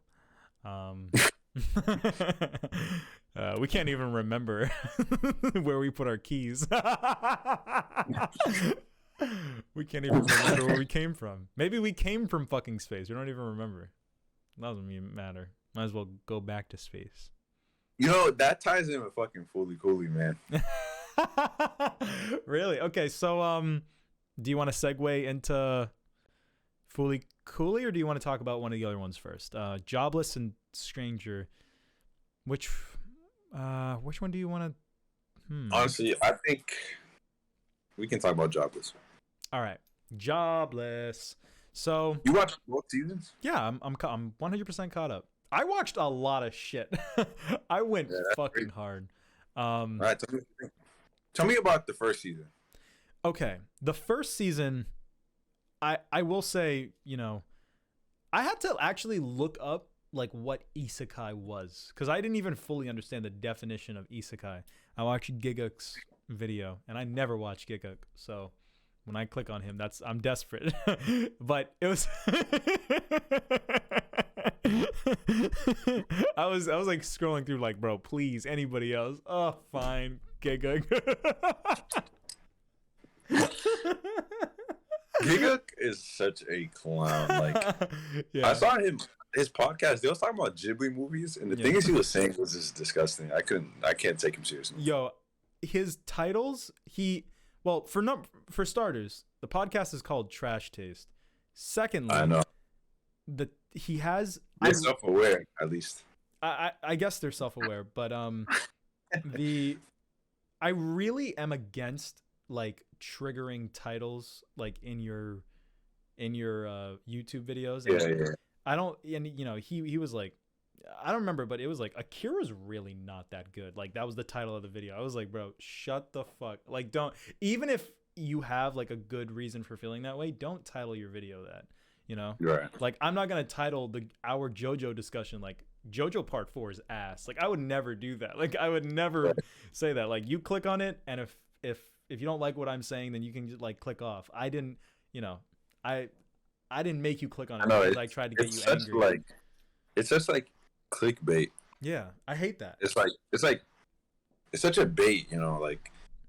And that's why people watch it. Ghibli movie, he's like, Ghibli movies kind of suck. And I click on the video, and he's like, Ghibli movies they don't feel like anime. They feel like Disney. It's like, dude, shut the fuck up, bro. Like, I don't know. I don't know how he got that comparison. You know, he's allowed to feel that way, and he's allowed to say that. But it's more frustrating when he says that based on the title, because the title is like Luis Carrera being like, yo, Cowboy Bebop is ass. Like that. It's like him saying that, and then you going, why? And then he goes, because it's like a Disney movie. Like, you know, it's just like, you're not allowed to say some dumb shit if you are going to like come up in my face and tell me like, yeah, this thing that you like is stupid. Now, if you say some stupid shit, but you don't, flaunt it to the world in the title of your video, then it's a little bit more passable. Like, I don't think that I would be as upset of him saying that if he didn't like flex it like, yeah, look at this hot take. Like, shut up. Yeah. Like literally he said nothing of like actual value. Yeah. That's really upsetting. I don't like when people do that. That's really fucking annoying. You know, like that's such a bait. Like that's such a he knew like what he was doing. Like, yeah, I'm gonna get all the Ghibli fans to watch this one. Exactly. Steins Gate is ass. Okay. Yeah. All right. Yeah. And it's so frustrating because like I hate people who do that because like, all right, do you like anything? Title a video, I love blank. And you scroll through their thing and they never say that because that will never get views. You know? It's really upsetting. Like, you know. But if you're going to do that, you better have a very well articulated like point, you know? Like a good example is Eyepatch Wolf, he does do the thing where it's like, yo, yeah, he did that with Evangelion. He made an Evangelion his ass like video?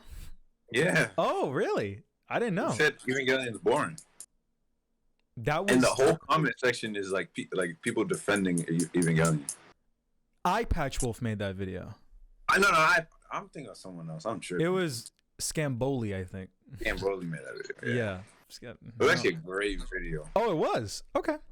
They're like a great video. I like Evangelion. Okay. But I didn't leave the video. Like some people got triggered and started going crazy in the comments, but I left the video like laughing. It was like really funny. Okay. I feel like what he was saying was kind of true. That thumbnail was aggressive. boring. Fuck that. But the video is like hilarious. All right. You know what, Manny? I will watch it just because you said that. I'm itching. Scamboli is one of my favorite anime YouTubers. Really? Wow. Okay. Because he like the jokes he makes is like actual like jokes. Yeah. It's not like not like anime jokes. Like YouTubers make anime jokes, you know? Yeah. Yeah. I feel you. All right. And I started watching him like when he had like 20K. Yeah, that's when I saw him and I consciously was like, yeah, I don't know, because the Evangelion is boring. I feel like his other titles also kind of had that energy, but the Evangelion is boring thumbnail like bothered me so much. Like that was like, I was like, what the fuck? Why would you do that? I don't know. I like the way he talks about things. Like I think one of his first videos I saw was his Share My Shampoo video. I really like that video because he really like captures what Share My Shampoo was for me. Interesting. All right, I'll check out Scamboli. What anime YouTubers do I have to recommend? I don't really watch anime YouTubers. I don't know if I have anybody. I don't really watch anime tubers. I really don't either. I just watch. Oh, and the way it's because his like YouTube mascot is fucking Space Dandy. Yeah, I like his first video is about Space Dandy as well. So yeah, I knew he had some taste. Some good. Yeah, some good taste. Yeah. All right. I want to rewatch Space Dandy. We got to watch it for the show. Well, we should watch it together. Sure. All right. He made a fucking video on Sword of the Stranger as well. Really? He said, an anime movie every samurai fan should see. Okay. That's a good segue into Sword of the Stranger. Oh, well, I guess we're talking about Jobless. Yeah. Yeah, Jobless. Yeah, we'll get back to that. Give me a second. Let me end the recording real quick. Oh, well. No, I see what you mean, though. It is aggressive. I mean, I'm an open-minded person. If he's making good points, then I'll listen. But I'll give it a try just because you said it, even if I don't like it. Hey, I think you're gonna find it funny at least. Okay. All right. So let's talk about Jobless. Yeah. So tell me what you think about season 1. Yeah. So now understanding the genre of isekai and what this is, I do think that like this is very, very like basic in terms of, you know, what I expect from an isekai, but it's executed extremely well, and it's so unapologetic in its sexual content, and I think that's what really kind of makes it work for me. By the way, I watched it dubbed. I told myself I was going to commit to the dub because it would make it, I'd be able to watch it faster. I wouldn't like have to pause or rewind or anything. And the dub is very funny. It's like his adult voice in his head is so different than his like child voice. It's so funny. And I really liked the whole like, yeah, you know, and I always think about that in my life. I know that I know this is gonna make me sound like such an anime like casual, but you know, I always dream of if I got to start my life over, what would it be like? What would it be like if I picked up a girl in a dungeon? So what would it be like if your jobless ass was reincarnated? And it's fun to see him do that. I love like how he approaches this new universe. I love how he is still the pervy degenerate that he was in the real world, and in this world he's more goated because he's like a grown-up in like a child's body, but he's still the degenerate he was. So it's like these two parts like clashing with one another, and it's great. I think season 1 is fantastic when he's with his family. I think everything with Paul and his wife and the trainer and like the girl, all that setup is fantastic. The pervy stuff is extremely funny, and you know, the big part that really surprised me was Paul. His character is great. Like, he's so on the same level as the main character. He's like, yeah, like, we're fuckboys, bro. And it's like, hey, like they're so chill about it. And I love when Paul like cheats on his wife, and it's like, oh shit, like, oh fuck, like, you as a viewer, you're like, oh my god, how could he do that?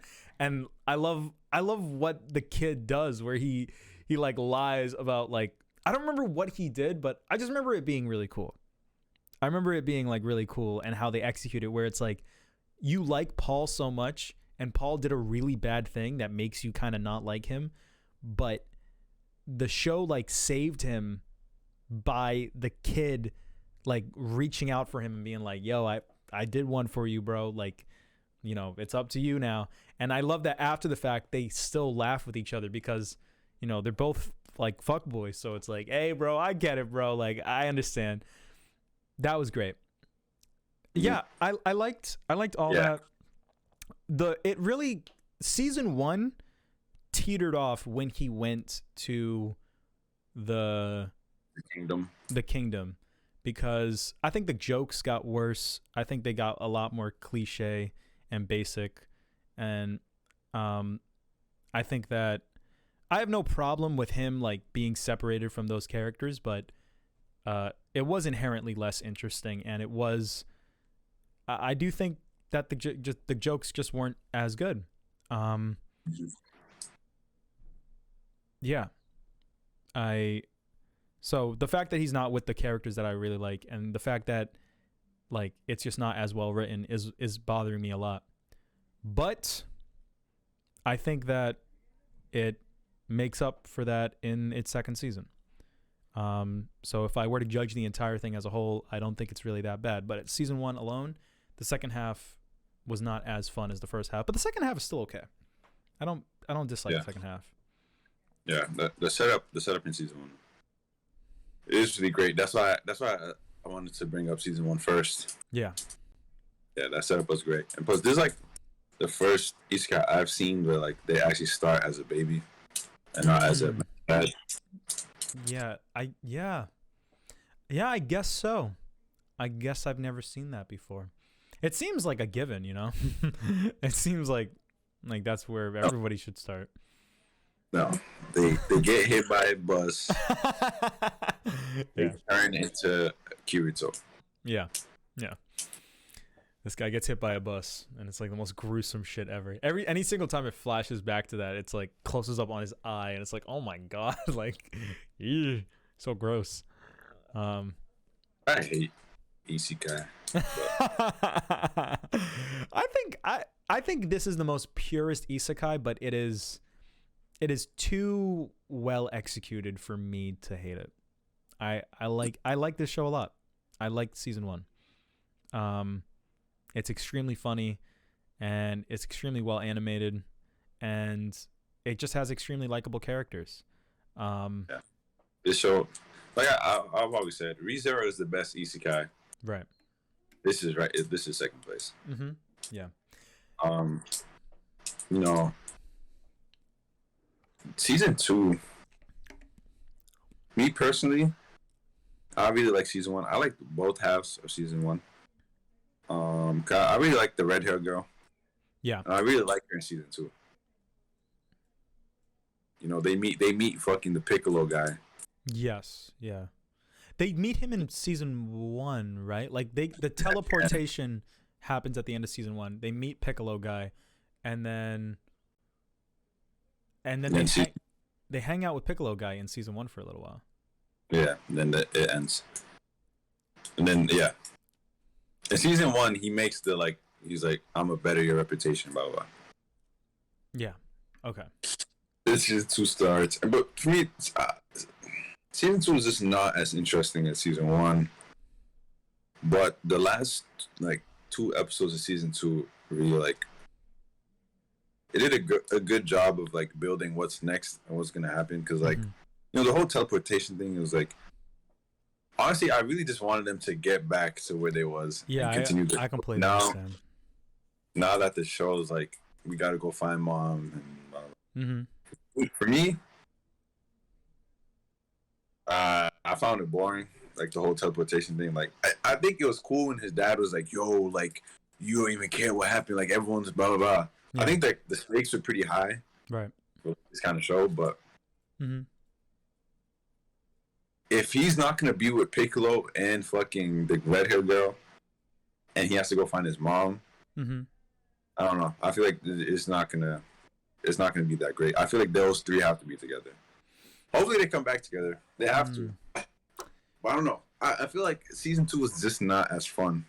I didn't and plus they did the thing. They did the fucking thing, bro. I talk about this shit a lot. What show did this? The Netflix show. The Great Pretenders. No. Banana Fish, bro. They did a Banana Fish where season 2 he got captured, then he got captured again. You know what I'm talking about? He got captured, they locked him up. He got out, got captured again, and he got captured again. Yeah. I was like, bro, you know how the dude, the little prince, fucking little bitch, fucking trapped him down in the basement. Yeah. He's like, I'm gonna lure you in so I can rape that girl. I was like, what the fuck?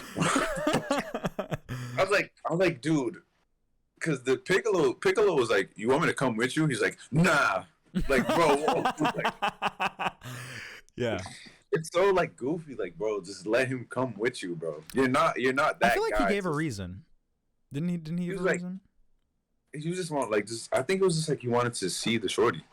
I think he didn't feel like he needed to come. He didn't think he was in any danger. Yeah. I hate this shit. Shows that Banana Fish really blew me out the way. I was got captured. Next one, got captured again. I was I understand. And they did that with this, and I was like, like I said, the last 2 episodes. Yeah, the ending was really good. The last 2 episodes brought it back a little because they meet fucking the upper demon 1 guy. Yeah. Piccolo gets beat up. They all get beat up.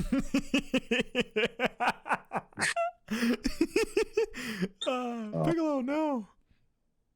Piccolo just got one-shotted. Not one shot, but he got manhandled. Yeah. The man god. Another thing, with the man god guy, you don't know if he's you know what his plans are. Right. What he's up to, but I guess he's interesting. He reminds me of the guy from Fullmetal Alchemist. Yeah, he looks like him. He's funny.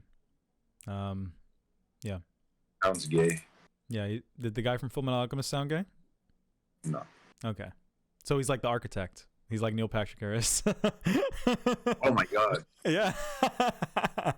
He's exactly that character. Yeah, exactly. Yeah, he's literally the same thing.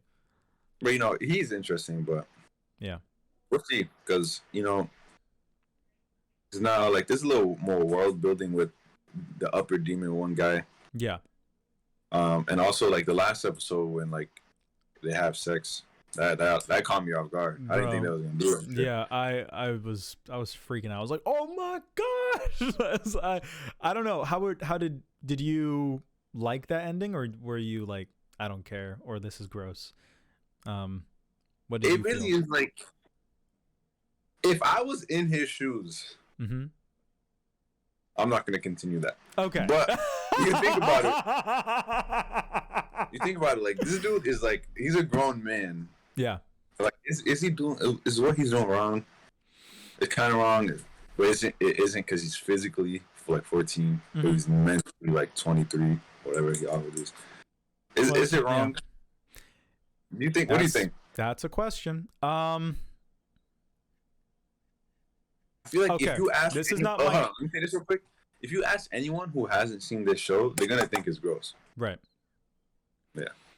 In the moment while watching it, I didn't really see it as bad, because the show has been having that mentality from beginning. If you don't like that now, then like, why have you stuck with it this far? You know, because he was doing that shit out the gate, right? And he you know, that's a really difficult question that I don't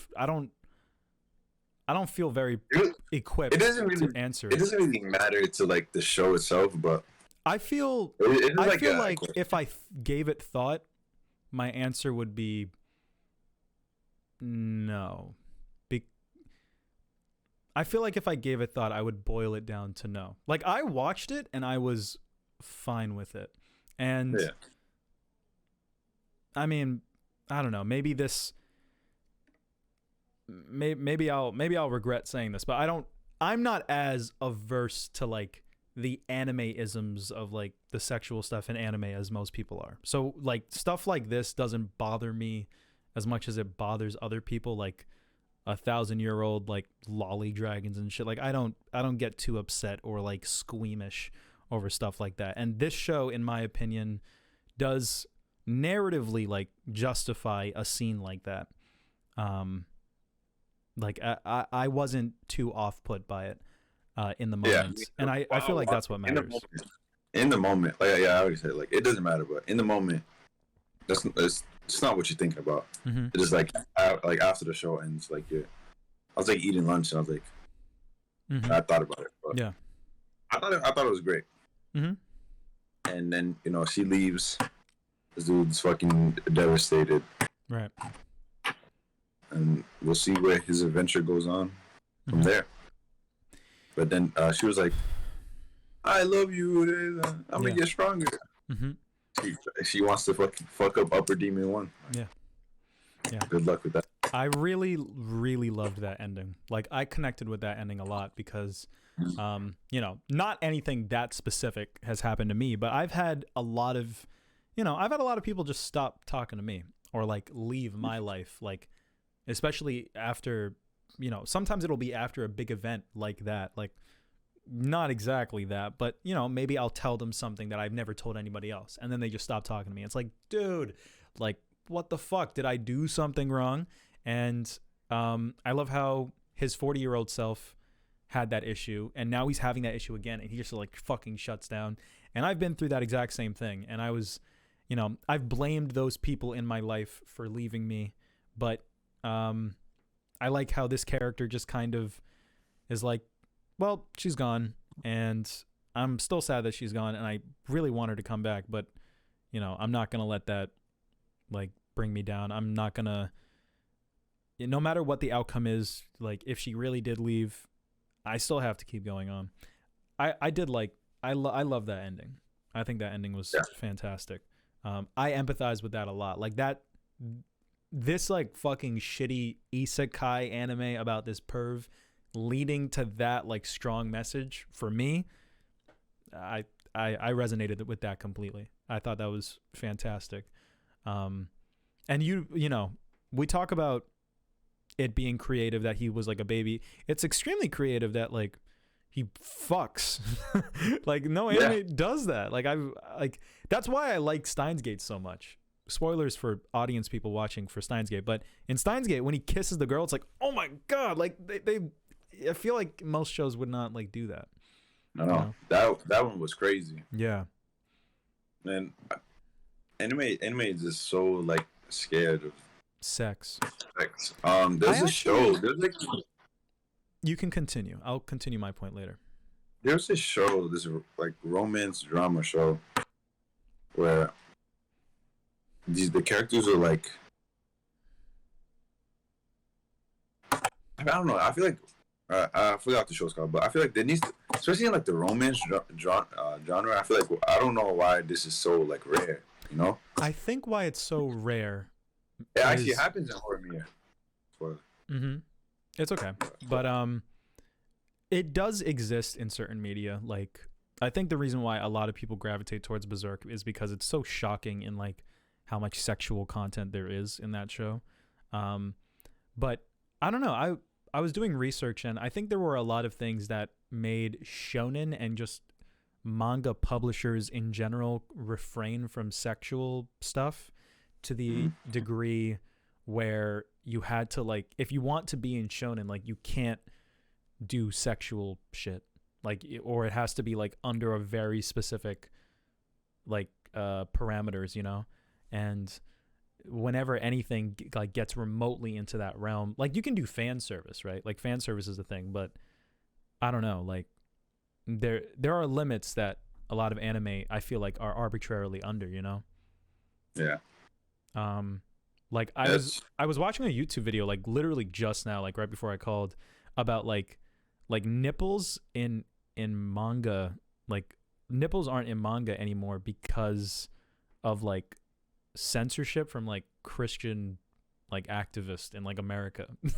like I was like, whoa, like that's so crazy. And that's why you don't see nipples in like anime or in like, or even in manga. Like Berserk is different because Berserk's not shonen, you know. Berserk's like seinen, so that's why Berserk has all that stuff. But yeah, it's to answer the question of like why does anime not do this? Censorship. Like they're not allowed to do it, or else they won't get made. Oh, but Jobless is able to do it because it was like a light novel and stuff. But yeah, this one, you know, it's so different. I'll say this other show called White Album 2. Yeah. It's on my list. And at the end of the show, this dude, spoiler alert, this dude does some like crazy shit. Like he has like this girl and like he has like the childhood friend thing, right? The girl he likes both of them, but the girl he really likes is like leaving, like going to the airport. Yeah. And like his childhood friend, the childhood friend like made him get in a relationship with him, so she can keep him to himself. But at the end, this dude like fucks the girl he really likes, and then like when she's going to the airport about to leave, like he runs to her, like pushes his girlfriend out the way and starts making out in front of his girl. I thought it was like the craziest thing I've seen in like a romance show. Right, but right.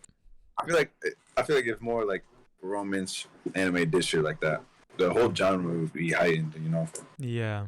And then just like let's wait 24 episodes pondering and then kiss at last. Yeah, exactly. Yeah. But Jobless did it, and it was great. It was great. I think it's good. Now that both of them left, even though I wasn't a big fan of season 2 overall, now that both of them left, I want to see where his journey goes.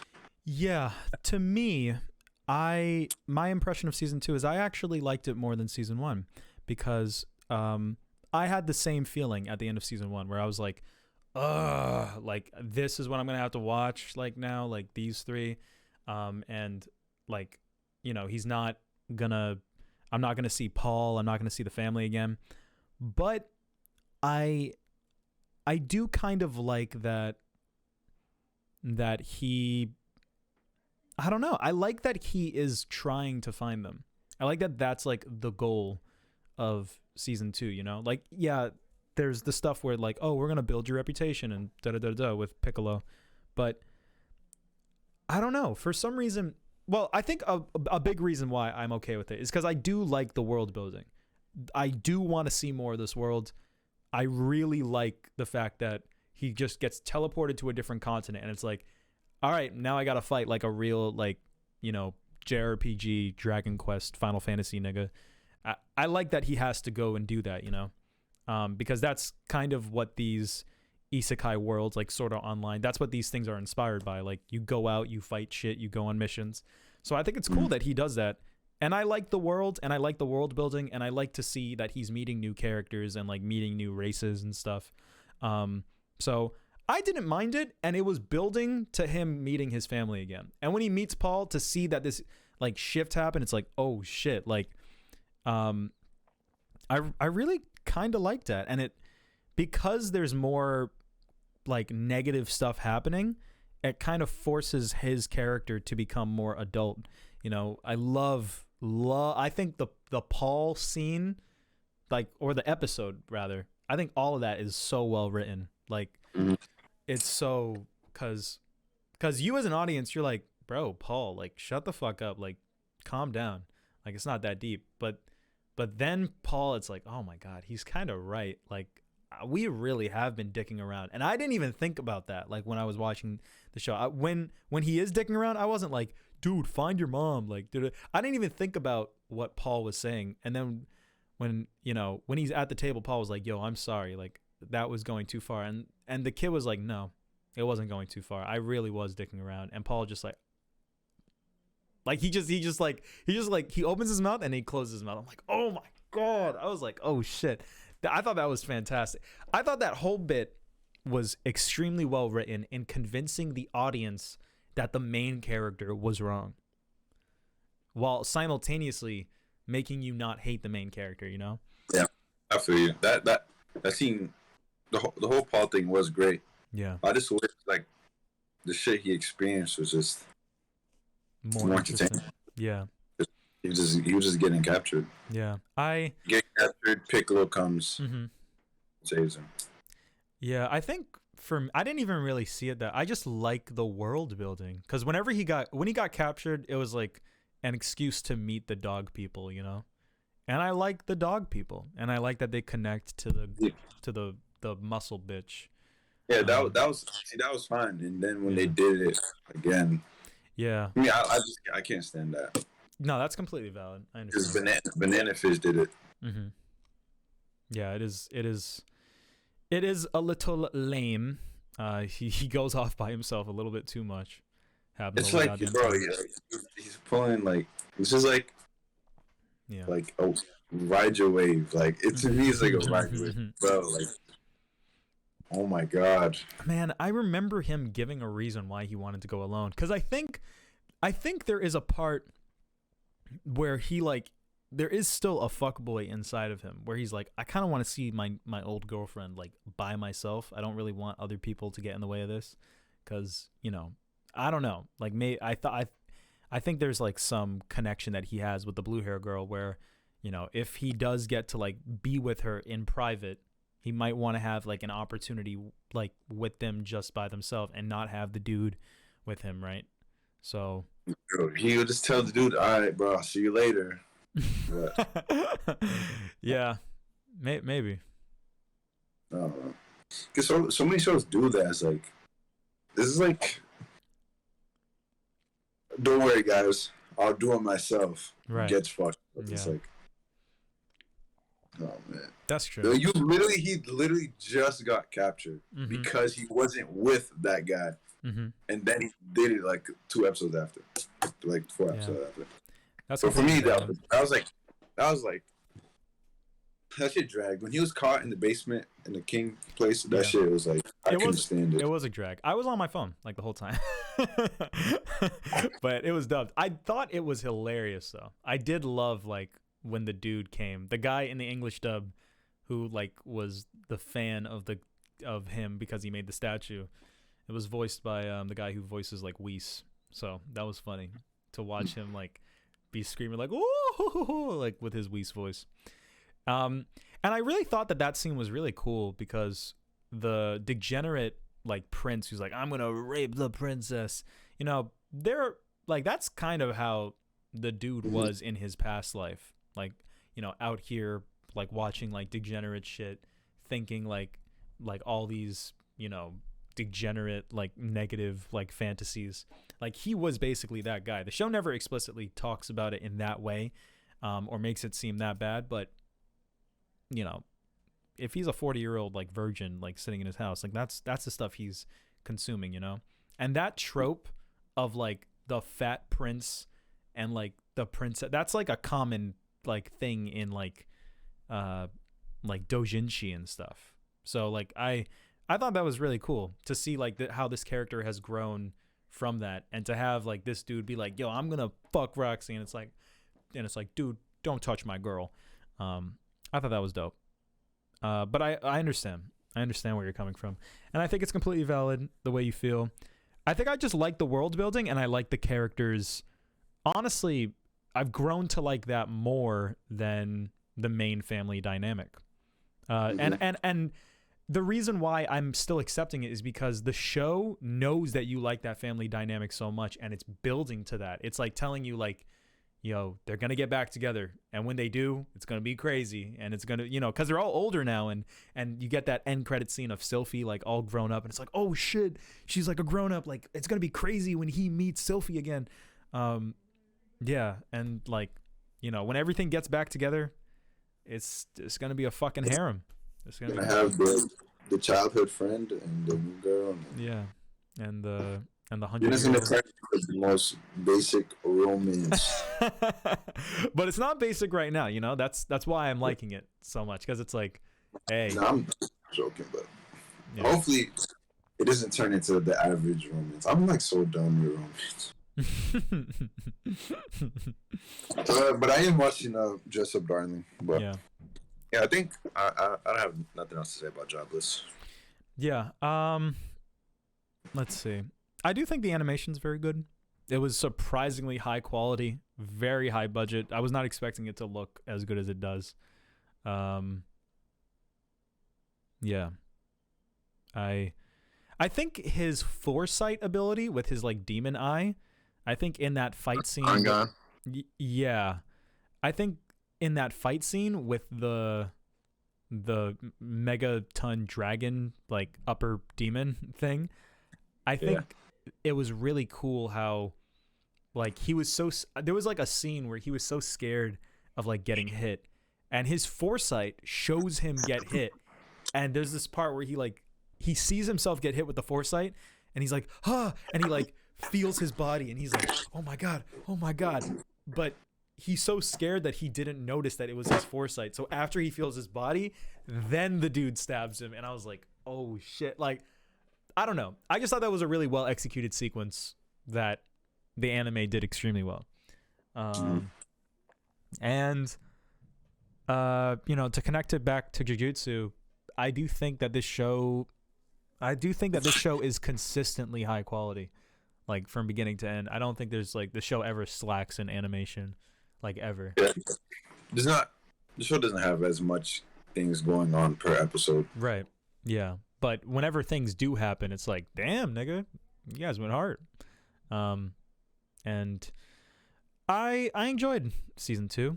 I like these characters. I love this universe, and you've turned me into a fan. I really like this show. I think it's extremely well written for how basic it is, and I think the English dub is hilarious. There's literally a line in the English dub, like in the first season, where it's like, you gotta take the L, Paul. Like, he literally says, you gotta take the L, bro. I thought that was hilarious. I love how just unapologetically like normal the 40-year-old is compared to like all these fantasy people. Yeah. And that's the whole point of isekai, you know? It's supposed to resemble, like, you know, the NEETs in Japan, and like, you know, try again, guys. It's good. I felt like I had a lot more to say, but I think it's just well written, and I think all the characters are great. That's That's what I gotta say. I think it's a 7 out of 10. I enjoyed the show a lot. Season 2 is a 7. Season 1 is a 6. But together they're a 7. Mm-hmm. Very good, and I'm very happy you recommended it. I would have never watched this show if you didn't recommend it, because I like this. The cover looks basic as fuck, and like it didn't seem very interesting to me. But I was like, when the blue hair girl was masturbating outside the room, I was like, what the fuck? What is this? And then I was like, damn, the show's really good. So, thanks. Yeah. Oh yeah. Good recommendation. All right, Sword of the Stranger. Mm-hmm. Sword of the Stranger. All right, so I liked it. I had criticisms, but it exceeded my expectations, to be honest. I was not expecting this to be what it was. It kind of, so it's about like this kid who, I guess his dad dies, and like he's under the protection of like this monk or whatever, and then he's like alone by himself with like a dog, and there's like a wandering Ronin, kind of like the dude from Star Wars Visions kind of type character, and he's like by himself vibing, and then he teams up with the kid to protect him for a little while, and then there are a bunch of other bad guys that come up slowly, and in the beginning I think it's kind of whatever, but then it slowly turns into this giant crazy narrative where the kid needs to be sacrificed for a ritual so that they can get this immortality potion, and it gets so much more anime and so much more goofy, but it also gets a lot more interesting because a lot more characters come into play with a lot of really interesting motivations and philosophies and perspectives. And it's really fun to see all of them clash in the end. It's really fun to see these points of views and these kind of mindsets like all combat each other in this final confrontation in the end of the movie. There's I feel like there's like 7 like main characters, and to see them all like fight at the same time is like so epic to me. And I know you've never seen Game of Thrones, but it reminded me a lot of Game of Thrones. Like the reason why people love Game of Thrones is because you have all these characters of these differing ideologies that you can empathize with. Like even if someone is kind of evil, like the way it's written, it's like you understand why they're evil, and you as a person can empathize with that, and you understand why this guy's good, and the evil guy is flourishing and the good guy is like eating shit. But should the good guy eat shit? Like this is the one we want to win, but the evil guy is flourishing. And the show's goal is not to just have the good guy win. The show's goal in Game of Thrones is to commentate on society through these character archetypes. So they'll have the evil guy win, and they'll have the evil guy kill the good guy so that they can tell you like this is how the society works in our world and in this fantasy world, right? The evil guy won because the evil guy would win in our world, right? So like I feel like a lot of that was happening in Sword of the Stranger, where like some unpredictable shit was happening. And I was like, oh my God, like I can't believe they just did that. But like that makes perfect sense, like that character would totally do that. And I just thought the second half of this movie, not just the final battle, but just like anything that was developing the other characters and building to that was great. And the main characters were not bad, but they were boring. Like I didn't really want to see them, but you stopped seeing them. The movie like stops focusing on them, and I'm like, holy shit, like this is actually getting more interesting.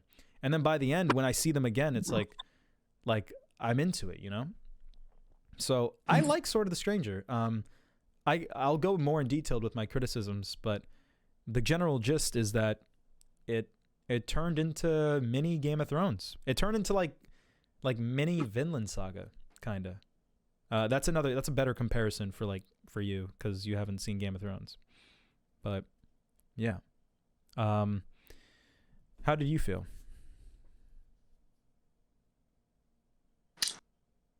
I thought it was just average. Mm-hmm. Honestly, I wasn't really a fan that the reason why they want the kid was for immortality. Yeah. I think that kind of like ruined it for me personally. Really? Um, It is goofy as fuck. yeah. Like everything else going on is like realistic, and then it just dropped out on you. It's like, but pretty much how I felt. I feel like the movie was pretty much building up to for fucking the samurai guy, the Ronin guy, to fight that Viking guy. Yeah. You know, I feel like there was just like everything else was just building up to that like final moment. But I feel like the whole build up wasn't really that interesting to me. I feel like I wasn't even a fan of the dynamic between the two MCs. I like the dog, but yeah, I didn't like the dynamic between them either. The writing was very like boom, boom, boom, Earthsea. It was so there was like no subtlety to it. It was like I hate you, I hate you too. It's like, but I kind of like you. I kind of like you too. Like, shut the fuck up. Yeah, no. I feel like, but that's why the way they come together, I don't know. It wasn't convincing enough for me to think. That, yeah. Oh my god. And for me to think that the dude would like run back to him, like, I don't think it was convincing enough. Like we've seen this done, better. Right. I thought it was. I was convinced. I just think it was cliche and like one note. I wasn't like not convinced by like the character's actions. I just thought it was written like in such a boring way.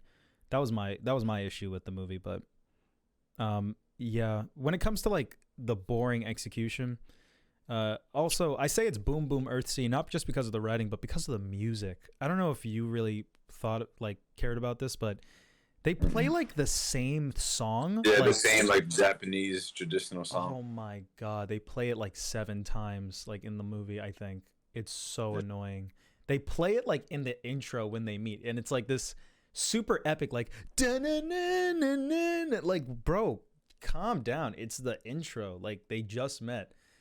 I don't even know these characters. Is this a big deal? Play it at the end, you know? Like, and they play it so much. And it's so. I remember that.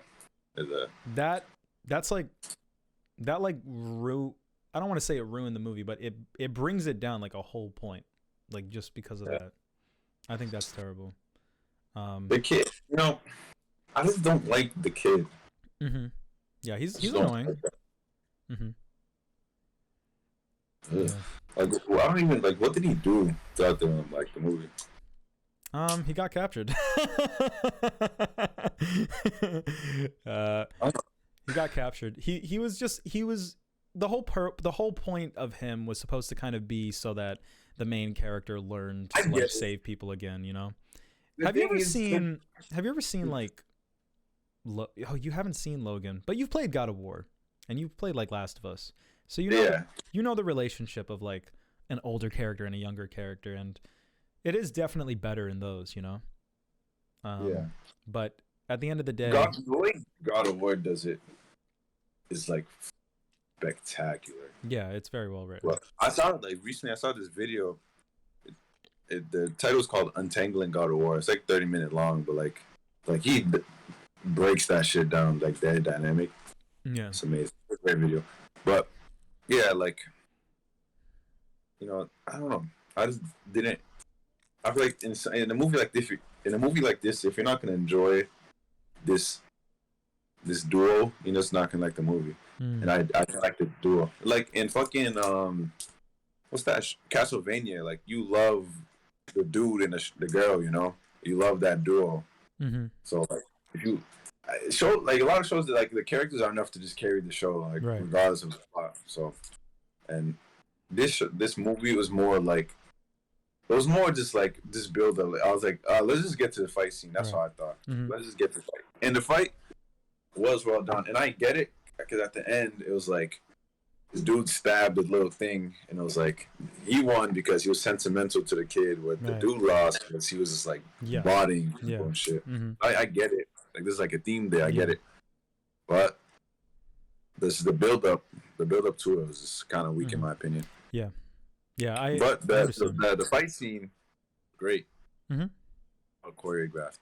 It was very well choreographed. I liked the I kind of forgive the goofy like immortality plotline because one, because of the theme, and two, because the set piece of like them falling down the tower is really cool. Like watching him like fall down this like ladders. And Didn't the tower look weird it was when they supposed first to, showed it? I think it was It supposed to looked, look like a statue almost, right? no, like it was like out of place. It looked crazy. It looked like it didn't match the tone of the setting. I can't. I can probably pull it up, but oh, to me it looked weird. Not during the fight scene, but I don't know. I have to show you this shit. I'm looking at it right now. Oh wow, I actually fast forwarded like right to the part. I'm so ill.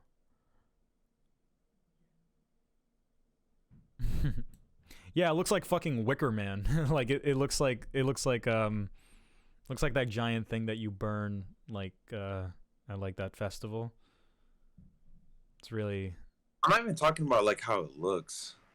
Like I'm not talking about how like it's built. I'm talking about You like mean like it doesn't look like it's from the time period? no. I mean like it's animated weird. Oh, I it's have CG. That's why. Yeah. That part is in CG because like that one threw shot. me off. Really? Yeah. I was like, when I saw that, I was like, no fucking way. No fucking way. Yeah, it's just a building. I understood that they were. But it's like, Yeah. in relation to the characters, is like so bizarre. I was like, ugh, so jarring. Yeah. Mm-hmm. Like, look, oh my god, dude. It looks. I saw that scene. I was like, really, for like a movie, like why did it have to be CG? Well, for that one shot, I guess it would be easier for it to be CG rather than animated, because when you animate it, then, you know, do you understand how like that's harder, where like you have to kind of change the perspective of the angle? Yeah, I know, you have to like bring the camera up. Right, yeah. I get it, but yeah. I hate it. Yeah, I feel that way a lot when 3D is not well integrated into anime. So I understand. Like, this isn't like Premiere CGI, you know? Yes. Premiere CGI is different. Premiere CGI, the entire thing is CG. There's no 2D into CG. It's just now we're CG, and then we're gonna go back to 2D in like the next shot. But yeah, it is. And Premiere is like so many things happening. Yeah. So like I have to give them free, like you use CGI, and it doesn't even look bad there. But here it's like, I think for a shot that's just like going up. Yeah. Yeah, it is. Yeah, I understand. I don't think they use CGI ever again in the movie. Yeah, like in the last fight, it's not even CGI. Yeah. I like wrote that down. Mm-hmm. That's understandable. I felt that way a lot with other stuff. Yeah, it's a thing that anime does poorly a lot. Demon Slayer did it extremely well, so it's hard to do. You know, it seems like everybody kind of fucks it up except for Ufotable. Yeah, but yeah, I can understand you not liking the main characters and finding their dynamic boring and not giving a fuck about them and just not caring about the story in general. I'm not even gonna really argue against that. That's completely valid. Yeah, I remember when we talked about Castlevania, I remember like I brought up like that duo. Mm-hmm. A duo like between what's it, Cypher and Belmont. Like those guys went so crazy, you know. Mm-hmm. Yeah. They were a joy. No matter what they're doing, they were a joy on screen. But these two, I just didn't feel it. Yeah, and the Viking guy. I want to bring up like the. Actually, no. Go ahead. Say what you want to say. The Viking guy is just Goku. Like, oh, I just want to fight someone. Mm-hmm. Right. Mm-hmm. Yeah, he's like Thorfinn. Yeah. He was fun. But like again, I was just like throughout the whole movie, I was like, let's just see this final fight. That's all that really matters. Mm-hmm. Like this fight that's about to come up. Yeah. And it did deliver. Yeah. And like he killed him with his sword So Sword of the Stranger, you know? Yeah. That's pretty cool. Yeah. It is pretty cool. Yeah. I do, I understand you thinking like it's very one note. And yeah, I get that. I did, you did mention like how there is a theme, and what you said and is exactly what I connected with, all this stuff was super basic, and you're completely right. I connected with the main character's relationship. I did find them boring in the sense that like I don't want to see them talk, and I don't want to see them on screen, even though I like their dynamic and I don't dislike the characters. Like, don't show them. And they didn't, and that's kind of why the second half like won me over. It was like, oh my god, they're just not showing the main characters because they know they're annoying. And I like that. I like that they literally get separated, and it's like you don't have to watch them talk to each other. Thank God. I was like, okay, cool. And I like the main character when he's by himself. I like the main character when he's just like a Yojimbo, like the man with no name, kind of like Ronin Logan kind of character. He's cooler when he's by himself, and then the entire movie is like, oh, now I have to go save the kid. So I was okay with that second half because of that. And the build up for me worked because of what I said in the beginning. Like, I really do like the other characters. I like the general for the Chinese. No, I like the general for the Japanese. And I like how he talks about the Chinese like emperor that's like not the emperor, but like the Chinese like leader or whatever that's on his land, and he like talks shit about him and and he's sitting there like fucking drinking his alcohol. And then you have the dialogue with the general, the Japanese general, talking about like what his desires are and what his motivations are and his values. And I just really connected with what he was saying and like his perspective, because it was so in contrast to like everything we've seen so far. We see like a character like Thorfinn. His name's not Thorfinn, the Viking. We see like the Thorfinn Viking dude, right? We see the Yojimbo Ronin guy, and these are the Viking guy wants to fight. The Ronin guy, he's like Thor's from Vinland Saga. It's really just like Vinland Saga if it was a movie. He's like Thor's from Vinland Saga, and he's like, I don't want to fight. And then the general is basically like I want to make things. I think his motivation was like, oh man, I kind of don't remember what he said. But I remember him being like, I will do whatever I need to do to get power, even if it's like through sleazy ways, I remember him saying that, but he said it in like a really cool way. And I just think it was really cool because it was in such contrast to like what we've seen before, So like watching the movie give him focus and give him time, and it focused on these Japanese characters, and then it focused on the Chinese characters. And it showed the Chinese guy, and he's like, yo, I need immortality. I need, I need to live forever. Like, I don't want to die kind of thing, blah, blah, blah, blah. I need to follow my Lord. I thought it was just interesting how like the Chinese emperor and the general and like the Japanese emperor clashed with each other. Cause the old Chinese guy is like, I got to do this for my Lord. And the general guy is like, I'm going to fucking kill my Lord. Like, I don't give a fuck about him. This is how I win. This is how I finesse people. And the Chinese guy, like, I don't know. I think it's just interesting because you have all of these clashing ideologies of like how they approach like life. And in the same way that Vinland Saga and Game of Thrones do it, where it's like, who's going to win at the end of the day? Whose ideology is going to like best the other? And that's just like a generic anime thing, but in the lens of like a historical setting, I think it's really fun. And in the lens of that final battle, because the main character is not going to die, but like, I was kind of sitting there like, is the general going to be able to kill this like Viking dude? And, to see the Viking dude just, yeah. And then to see the Viking dude just like kill the general. And I love like how the general's like still fighting. He's like, nope, I'm not done. Hold on, I'm still in it. And then he just like he falls over. I like that. You know, that was like a nice touch.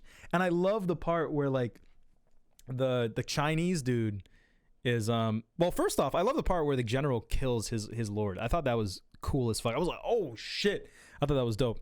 And I love the part where the Chinese guy like tries to shoot the Ronin dude, you know, and the guy like cuts off his arm, like, bro, stop it, like fucking calm down. I'm doing a bad job at explaining it, but I think it was very, I'll honestly go as far as to say poetic in like how it executed that entire final battle, not just like the final sword fight, but like the entire like set piece. I think that you could read into it and derive a lot of value from how certain characters react to other characters and how they like clash with each other in their ideologies, and how that stems to like one of them dying or like a certain scene or like a certain line. I think that's really fun. And yeah, the movie still had a lot of downsides, you know. I hated the writing of the main two. I hated the music, and those really dragged the experience down for me. But I will always acknowledge this movie for three things. The fights are all great. The themes are very dense. It's like Vinland Saga if it was a movie. And yeah, I guess that's it. I guess those two things. And it was like directed extremely well. But like, yeah. So there are some things that I like and some things that I dislike. It's a perfect balance of like shit that I hate and shit that I love. But I think the shit that I love just kind of resonates with me more, and like in retrospect, like I acknowledge that more than the stuff that I don't like, you know. But yeah, did you like the fights? You know, did you like the big fight with everybody besides just the one at the end? Yeah, the fights are cool. Yeah. Did you think it was cool that like the people were taking like the drugs to enhance their abilities? I thought that was really cool. Did you yeah, shrug.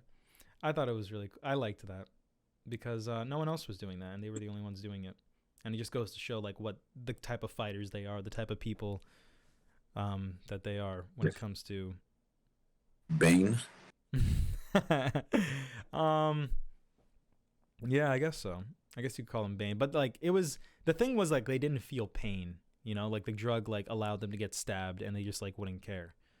And I thought that was cool because like it's like, yeah, you know, I think that, you know, if I had that drug, maybe I would want to take that drug and be in a fight like with that drug. But at the end of the day, like, you know, who's the better fighter at the end of the day? Who's the better like person in the ring? The one who takes the drug or the one who takes the drug and is getting fucking stabbed all over the place, or the person who's just like good at like what they do? And the person who's good at what they do, like, fucking mollywop them despite them all being super skilled. It was just this is just like Megalobox. Were they doing drugs in Megalobox? I forgot. Remember the dude was taking like drugs, the last dude, because he was like insane. The Megalobox season 2? Yeah. Oh, was he? I thought he just kind of went insane because of the. Was he taking drugs or? Man, I don't know. I completely forgot. But I do remember him going insane. I don't know. Yeah. Well, I'm having trouble explaining it, but that's my experience with the movie, and yeah, I guess that's really all there is to say. I do, you know, there's a reason why no one talks about this movie. I think a lot of people feel the way you feel of it being just kind of mid.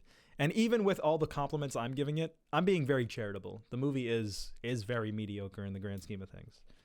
I do think there's some special stuff about it, though. I think the main character design is so ass. Like, he's so plain, bro. Plain to a degree where, like, I could see some people finding it charming, but he's, like, the lamest looking character in the movie compared to everybody else. I know. And we just saw Uzui. Yeah. Flashy. This movie's not flashy at all. It's like, You know, and I understand that it doesn't want to be like Demon Slayer. It doesn't want to have that art style, but like, I don't know. Like, why do the Chinese people all look kind of cool in this movie? Well, the Chinese people look straight out of Avatar. Yeah. Yeah, no bullshit. They look like firebenders. They did look like firebenders. I didn't even think about it that way. Yeah, dude. That's whenever I saw those Chinese girls, I was like, "Yo, that's fucking that one girl." Yeah. Oh, but I'm so happy I remembered this. Did you watch it in English or Japanese? watching English. They spoke Chinese. They spoke Chinese, right? They did speak Chinese. Yeah, it was and I like watched some of the parts, and there were so many parts where like the fact that he's speaking Chinese like is important to the scene, and it would be weird if he was speaking Chinese and they were speaking English. So like in the English dub, there were a lot of scenes where they just started speaking Japanese, right? Like the main characters, like there was like the part where they was only speaking English and Chinese. Oh, really? Okay, interesting. Okay. But like when the main character started speaking Chinese at the end, like he sounds so different from his English. Because they just took the Japanese I audio. know. Yeah, yeah. He was like in Chinese, he's like, and then he's like, put me down. Yeah. That's really funny. Yeah. Yeah. Is that all you got? Yeah, that's all I got. I have to say, them speaking Chinese, because you gotta understand, Manny. In Vinland Saga, they didn't speak Dutch, and I will never forgive that show for not doing that. I will always be mad about that. Trust me, I was right when they started speaking Chinese. I was well aware. Yeah. All right. After watching fucking Ping Pong, I always noticed that thing. Yeah. And the movie, like, I was really cynical towards this movie, and I was like writing a bunch of negative notes, and I hear "wo sha kling wu," and I'm like, whoa, that is not the Japanese I know. And I immediately like paid attention. I gave this movie my full attention. I was like, all right, you're gonna have this nigga speak Chinese? Okay, let's see. And it did win me over. I'm gonna keep my Blu-ray. I'm gonna too bad, like, you know, this movie, like, it's not even like one of those movies where it's like, oh, look at the director's other stuff. He hasn't really done anything else, and I guess it's they say at the beginning of the movie what studio it is. Studio Bones, I think. I don't know. Look it up. Bones. Yeah, it's Bones. Yeah, Bones. Yeah, so it felt like they were just trying to flex their muscles, trying to create something that was like a little unique, and I think they did. I think the opening fight scene was also really good too. I really like the opening, like the one on the bridge. I guess they did have a little bit of 3D animation in that, like in the beginning, where they kind of tried to do a Jujutsu thing where the camera moves, or like a Demon Slayer thing where the camera moves and like they're 2D but the ground is 3D. I recall that specifically, but anyways, I don't really think I have anything else to say about Sword of the Stranger. I think the music was fucking annoying. I hated the music. It was so boring. And I think that the writing with the two main characters was annoying, and that was really dumb. But despite how boom boom earthsea the movie was saying a lot in the second half, and it did get kind of subtle in the second half. But yeah, so I'll give it a little point for that, but overall it was a little bland besides that. So 6 out of 10 for me. Give it a 5. A 5. Cool. All right. Now, the last thing of the night. Fully coolly. The best thing. I'm very happy to hear you say that. You liked it? Did I like Fully Coolly? I'm man. This is like this show, man. Is the opposite of Michiko and Hachin, because when it ended, I was devastated. Interesting. This show is so fire. I'm so happy to hear you say that. I'm really glad you liked it. This show is so fire, Ali. It's so good. Yes, it's like thank you. The show is like Evangelion. This one's just like Evangelion. It's like Evangelion. It's like mixed, kind of like Gurren Lagann. Yeah, Hideaki Anno and Hiroyuki Imaishi. It's Studio Gainax. Like, it's them. Like, their work. Yeah. They make the show. Yeah, but I was really getting Evangelion vibes. Evangelion, of course, is way more like subtle and try hard, right? This is really subtle. This is subtle, but like Evangelion's on like a different level. Yeah. Like, okay. Yeah. But I'm not saying that to bring this show down. Right. I like this show. Mm-hmm. I like this show more than Evangelion. Like, things with this show and Evangelion is like the show starts with the characters like fucking around, doing whatever, and then at the end, some fucking mecha comes and then they fuck it up.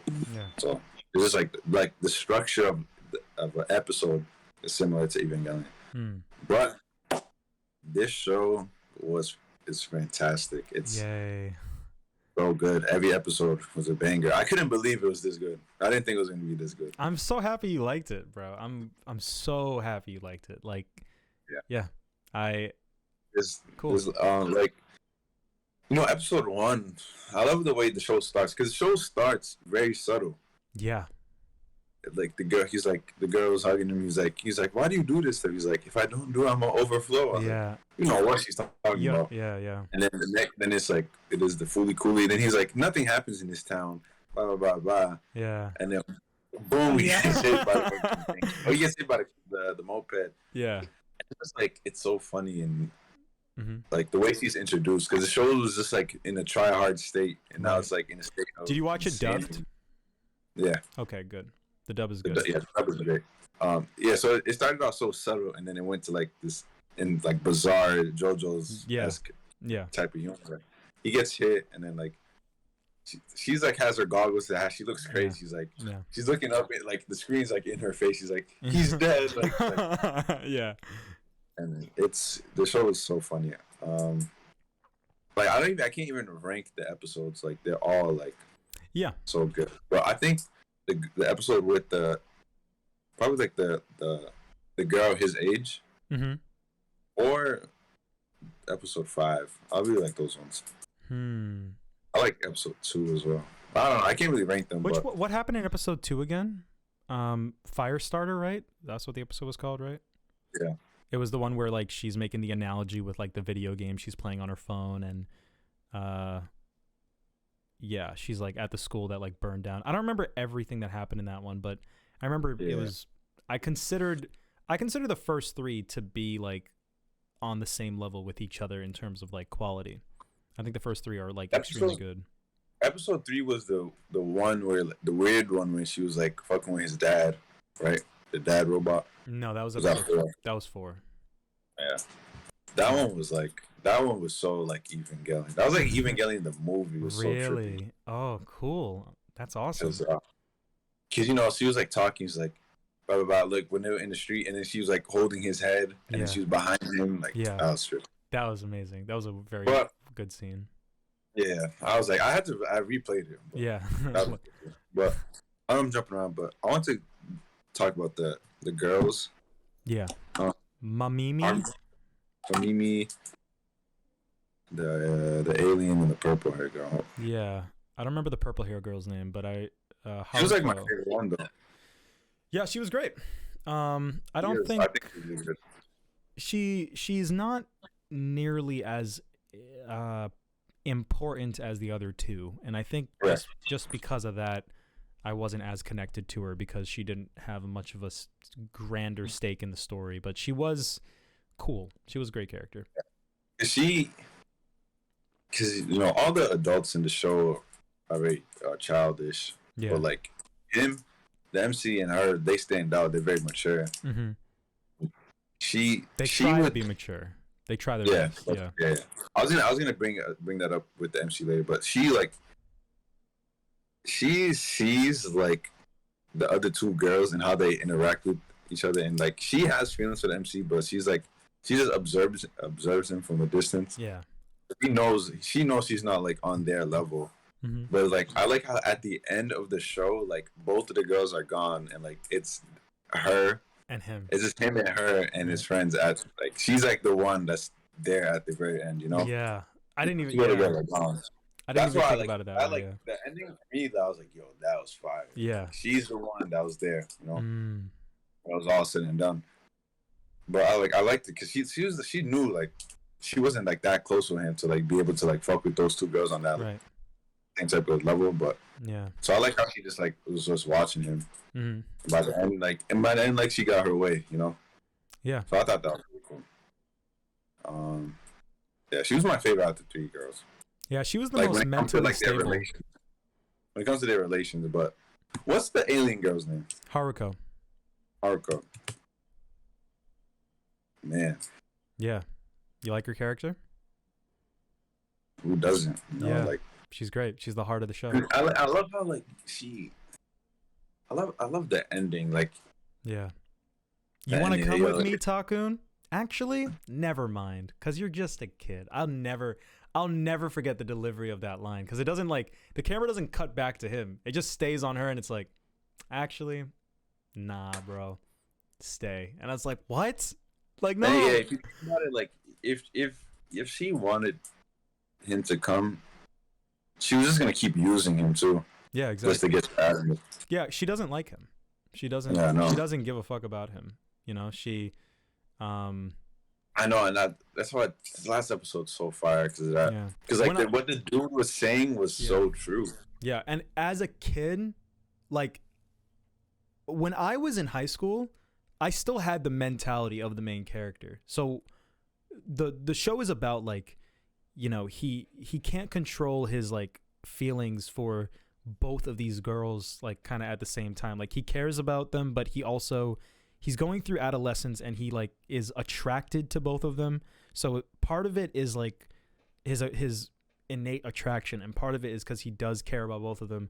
So he's having trouble like really rationalizing his feelings, and Haruko knows about like his vulnerability. She knows that he doesn't have like everything set, and you know, he says he loves her when like if he was older he'd know that like she's just using him, you know.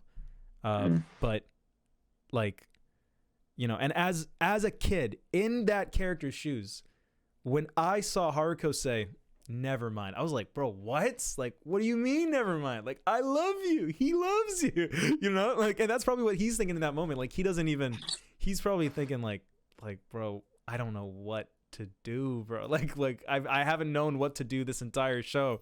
Tell me what to do. You know. So I love that line. That last episode speaks volumes. Like the dude was like literally telling him since like episode 3, yo, she's just using you. Yeah. And then you find out that like she was using him at one point.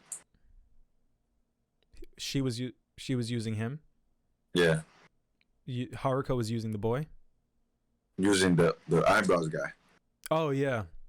Like they reveal that like he experienced the same thing. Yeah. I'm like, yo, she's just using blah blah blah blah. It's a very interesting character. And then funny. The last episode's so good because it's like, because as a viewer, you're like, he's bullshitting, right? That's what I think. The eyebrow guy. Yeah, I was like, bro, what is this guy talking about? Fuck that guy, right? And he turns out to be right. She shows her true colors and blah blah blah, and the MC knows that, and he's like, yo, I love you. Yeah. And Haruko's just like, bro, I just want Adamus. Yeah. And it's like it's bittersweet, and then you know, he wanted, you know, you're just a kid, and it is true, he's just a kid, and it would never work, you know. Yeah, like, it would never work. He's not even human, and she's like an adult, you know. Not really, but like she's an adult. Yeah, even if they were both adults, like, you know, she doesn't like him. She likes Adamus. She it's not even it's not even like about like whether it would work or not. She just doesn't fucking care. Yeah, and that just makes you think like all the like things she said, all the shit in the other episodes, like, was that shit genuine or like what he said to her or what she said to him? No, like all the things like she was saying to him and all the other episodes, like, right. Damn, is that shit genuine? Nope. Or maybe. I think probably not.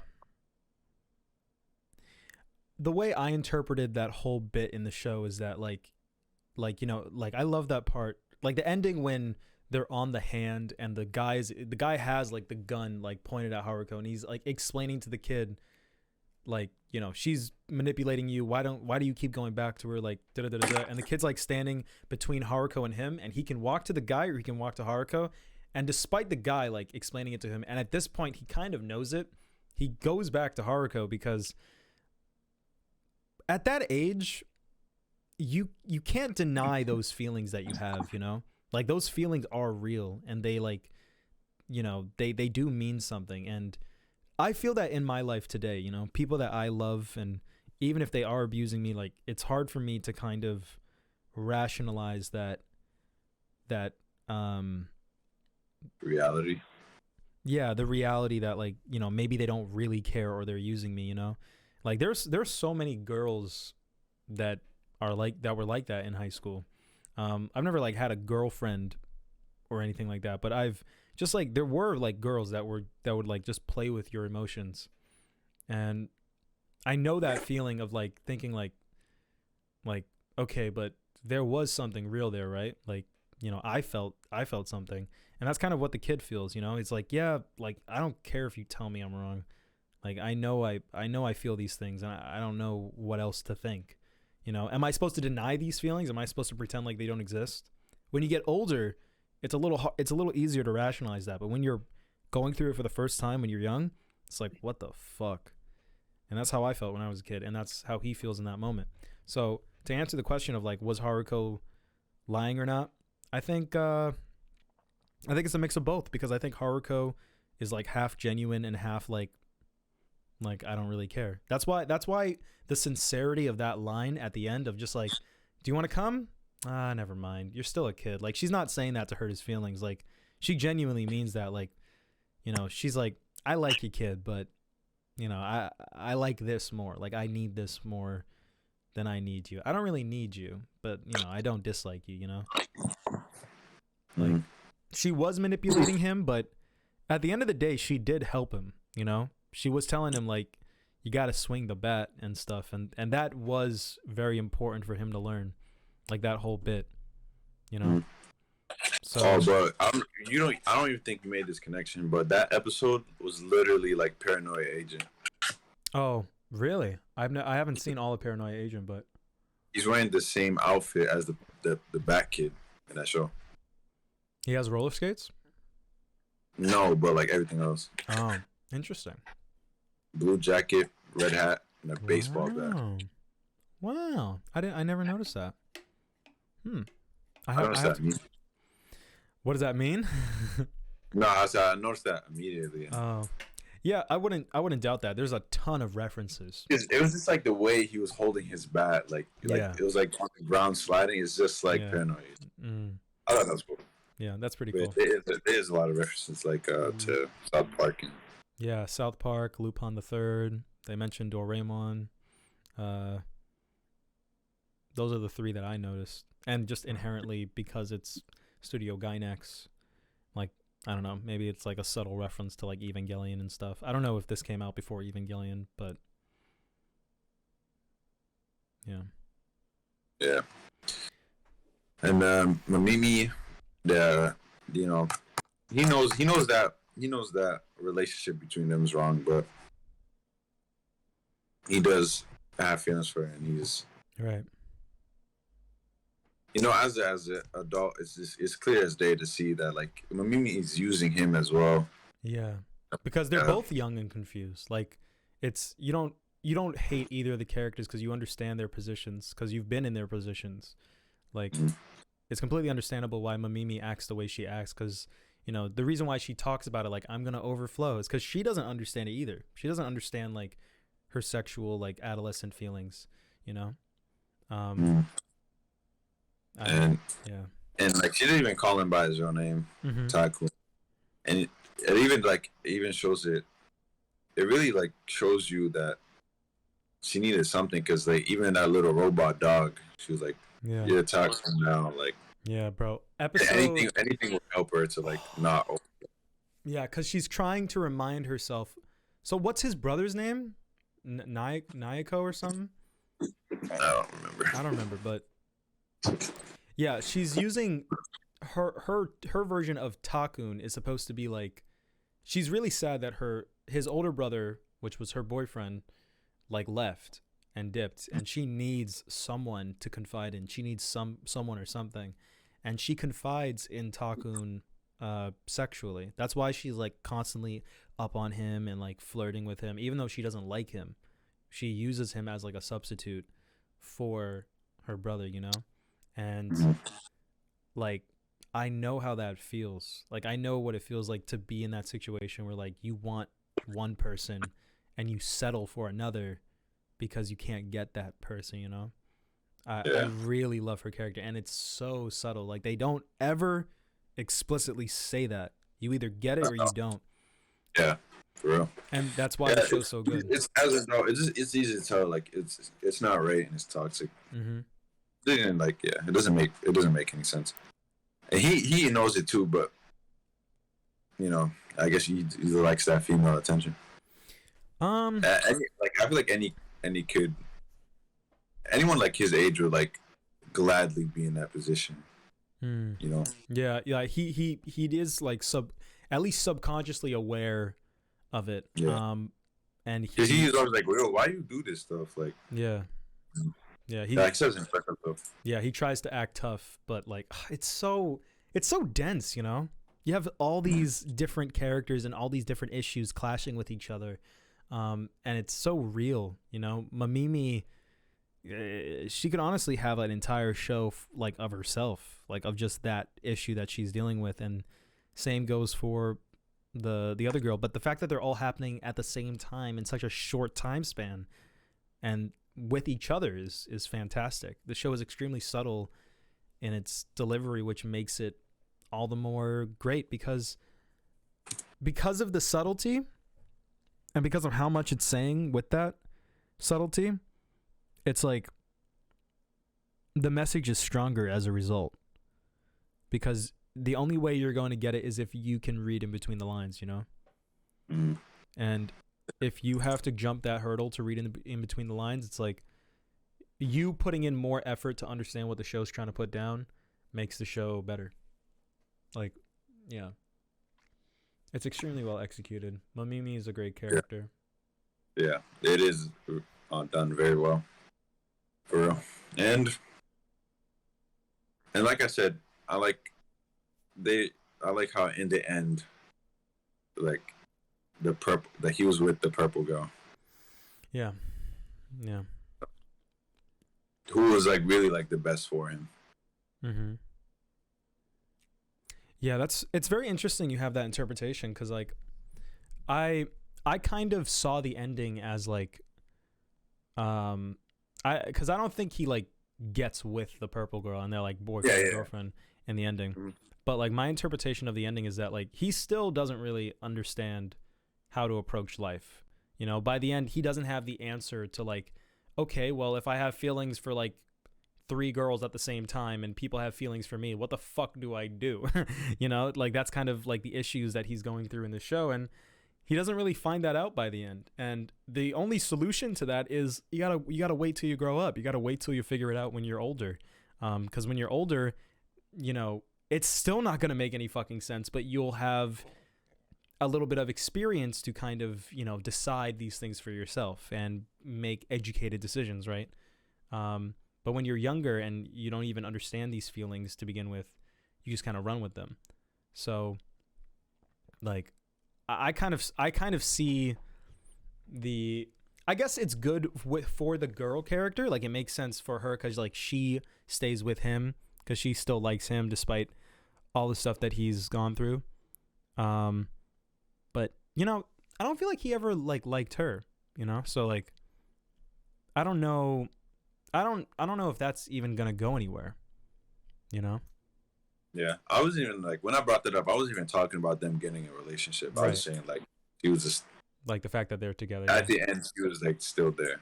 Everyone did. I will say the most like gratifying part of the ending is the fact that Momimi just like left, like the whole like, and the way it's executed too is so fire. Like he's sitting there looking away at Haruko, and Momimi goes, click, and then they say like she becomes a photographer. Like that's such a fire way to like end her arc, in the show. Yeah, yeah, it was really good. And there's so much that we're not even talking about. We didn't talk about any of like the robot shit. I know. That's like That's a whole nother can of worms in and of itself. It's a whole nother side to the show. Yeah, the music was great. I like the music really fit the show. Like the Yeah. The music was the heart of the show. I think if I had to compare this to anything, it was like a 90s music video if they turned it into like a series. That's what it felt like. You know who Asian Kung Fu Generation is? Yeah, they do the opening they do a lot of openings. Yeah. This music, whenever I heard like the guitar to this, I just remembered them. It reminds me a lot of them because they did one of my favorite openings ever is a Bleach opening that they did. Mm-hmm. It reminds me of that song. So I really like the music. It really fit. You know, he would go into the robot turn red, and like then you know, be lit. Mm-hmm. Yeah. The robot thing is just like Evangelion. Yeah. Gosh, robot. Yeah, it's Get in the robot. Yeah, I like Logan as well. Yeah, I really like that. You know, and I feel like there's so much that you can derive from what the robot might represent.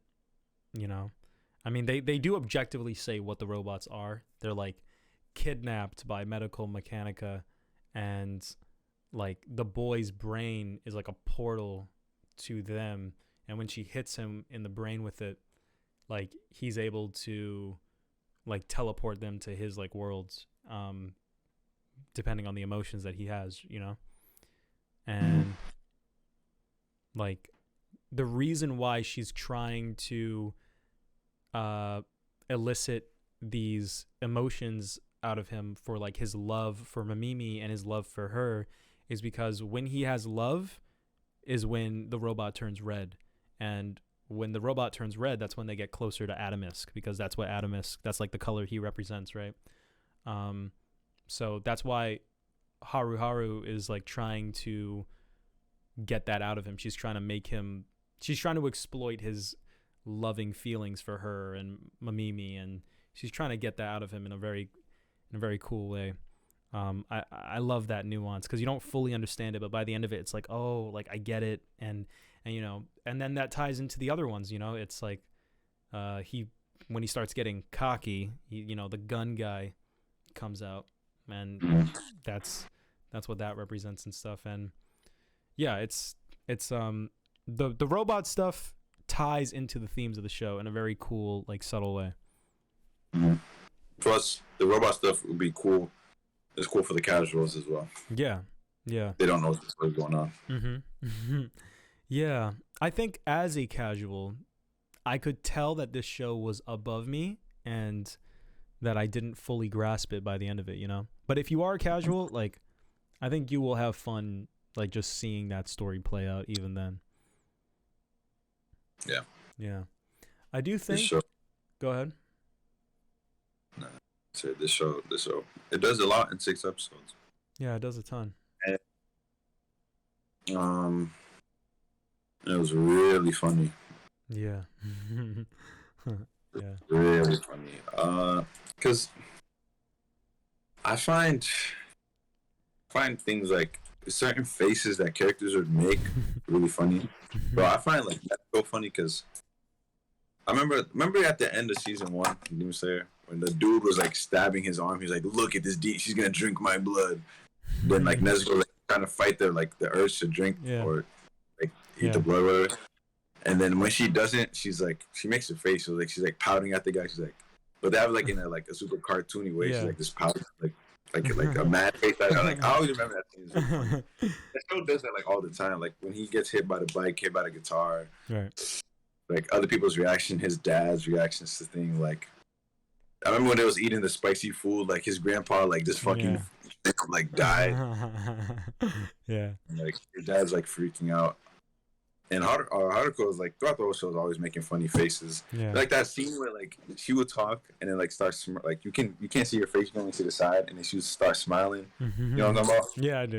Yeah. Yeah, blah blah blah blah blah. Like, shit like that. Like I love shit like that. Yeah. So like every episode is, except for that episode with where Haru was fucking his dad. Mm-hmm. Every other episode was really funny. Yeah. So this show is really like it does it all. It's subtle. It's action packed with the robots, and it's funny. Yeah. And it has a romance shit. Mm-hmm. Yeah. And that goes really deep as well. Fulikuli. Yeah. What is Fulikuli? What is Fulikuli? Like, it's so funny. I love that segment. Well, in episode 6, they told us not to do the manga thing anymore but if we don't do it, we're lazy. Yeah. I love when he says that, because like the music amps up, and it's also he's asking the character, but he's asking the audience like, so now you understand. Now we're coming to the end. What is Fulikuli? And he's like, I don't fucking know. And you as an audience member, you still don't really know. You know, it's like, what is Fulikuli? You know, what is love? What is attraction? What does that mean? You don't. The first episode, like, is he fully cooling in my house? They're like, fully. Yeah, this show's great, bro. Like, I really do like it. It's one of the most unique anime. There's a reason why it's like a classic. There's a reason why it's like one of those shows that everybody recommends. You know, it's like Cowboy Bebop. It's like an outlier. It's like, what the fuck? Like, I can't believe this exists. So well executed. Yeah, very well executed. Every episode is a banger. Yeah. I was super sad when I saw the episode 6. You just want more, you know. Well, there is more. It's not with these characters, but it exists. And I don't know about you, but after watching this, I really do want to watch those other seasons again. And I know you might not be motivated because you don't, you might want to see these characters again, but I do want more Fulikuli, regardless of whether it's with these guys or not. Yeah. So isn't one of them a movie? No, they're both 6-episode. On my anime list, they call them movies, but they are both 6-episode anime things. So they have the runtime of a movie, and I think they call it a movie, but it's like, maybe in some format in Japan it aired as a movie, so they call it a movie on my anime list, but it's not. Yeah. It's not on any streaming things, though. Is it not? Interesting. Well, it was produced by the whole like thing with that was that it came out on Adult Swim like first. So it might just be on the Adult Swim. I don't know how you feel about like watching stuff on like Adult Swim, like the app, but there's a lot of shit like on the Adult Swim app that's like just straight up free. Oh, sorry, but they're both on Crunchyroll, both of them. Oh, okay. Okay, cool. Yeah, and I don't really remember them that much, but like, yeah, I'm down to it. Okay, cool. So, I would like to revisit them. Okay. Well. Yeah. I'm I'll wrap up for the Cooley. Show's incredible. Yeah, it's fantastic. Very good. Yeah. It's unique, creative, funny, subtle, action, great characters. They're all amazing, all funny. Yeah. This is one of the best shows I've watched in a while. Cool. I'm very happy to hear that. This is definitely, of course, breached my top 50, but definitely getting a 9. Great. I'm very happy to hear. For me, I think it's somewhere between a 6 and a 7. I don't really know where it lands. I was tempted to give it a 6 because while I love the subtlety and while I love where the story goes, I do think that it leans so much into just like the like the objective, like what's actually happening, like medical mechanica and the robots and da da da da. And while that still ties into like the main themes of the story, and it's kind of important that you know that, I feel like that becomes the focus of the second half of the show a lot. And I missed the subtlety of the relationships in the first 3 episodes, even though they continue, but they're no longer like the prime, like what the show's like focusing on at that point. And I did find it to get a little less subtle in the second half. Like there's a whole part with his dad and like, you know, him having sex with like Haru, or at least the implication that they are. And then like, you know, he's having the kid is having the interview with the guy, and it's like they do so many subtle things with that episode to show you that the kid's jealous of the dad. And then the guy in that episode is just like, you're jealous of the dad, aren't you? It's like, oh, come on, you don't have to, like, I know that. Don't say it out loud. You haven't said anything else out loud. Like, don't say this. It's still subtle in other ways, you know, like you got to swing the bat and stuff. Like I thought that was great, you know. I like the subtlety in that. I like what that really means. But yeah, just like little things like that. And I wrote other notes where like the other episodes I felt like were less subtle than the first 3. So I think I know my 6 or 7 sounds like really low, but that's like the main purpose for it. There's a part of me that feels like it could have been, those last 3 episodes could have maybe, while I don't dislike them, they didn't serve they didn't serve as much on their plate as the first 3 did. So I was tempted to give it a 6, but I can't deny the message and the execution and like what it's still saying and how it still says it later, you know, and the ending is still really good. So I'm gonna give it a 7. 7 out of 10 for me. Yeah. All right. That's yeah, we got through that really fast. I thought that was gonna take a lot longer. That was good. Very quick discussion on like 12 fucking things. All right. Okay. So we're gonna watch both of these. Both of these for next week? Yeah. Oh wow. Okay. Cool. 12 episodes. Yeah. Okay. So I'll watch progressive, I'll watch alternative, and you don't want to spread them out? You want to do both of them?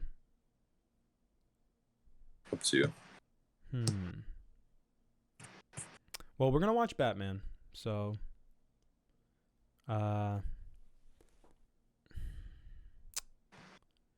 let's see. I don't want to take away from like the stuff that you want to watch, but I do have to watch Attack on Titan, and I do kind of need to give that my full attention. So I don't really want to watch something that's going to take up a lot of my time, like a 12 episode anime. So if we could divvy it up, that would be cool. And then maybe we could do a movie or something, because I don't want to spoil it, but like it is still Fooly Cooly, and they're all kind of their own thing, but I don't know if we're going to, I mean, I haven't seen it in a long time, so I might be wrong about this, but I don't know if we're going to derive a lot of value from like talking about Fooly Cooly, alternative, and progressive in the same call. But maybe too much Fooly Cooly over the course of 3 weeks is too much.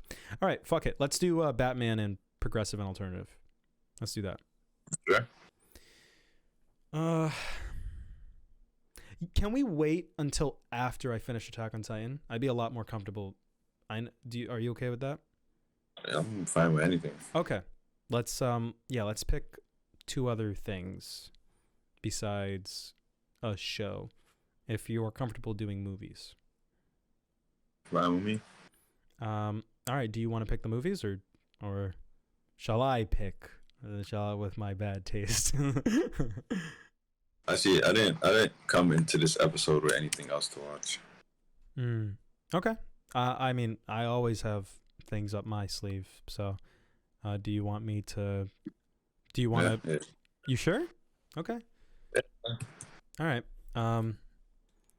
Well, you still want to do something like on a service that you have, right? Like you don't want to do it on like a. You don't want me to just pick anything, right? You want it to be on something, like on. No, you can pick anything. I can pick anything. Oh, Yeah. Manny, you're giving me free reign. Oh, I thought this was gonna. It was like Christmas. I thought this was gonna take a while. Okay, cool. I have free reign. All right, now you're gonna have to. You're gonna have to give me a second now, cause I'm gonna try and pick something really cool. Cause I've been kind of waiting for this time that we could watch something that wasn't on something. So let me peruse my list really quick. What's up? It's Editing Alley here from the future. So the recommendations that I gave in the podcast are not the recommendations we're actually doing it. I changed it. We're gonna watch Batman Gotham Knight and Wicked City along with The Batman. So if you want to be caught up for the next episode, watch those 3 movies.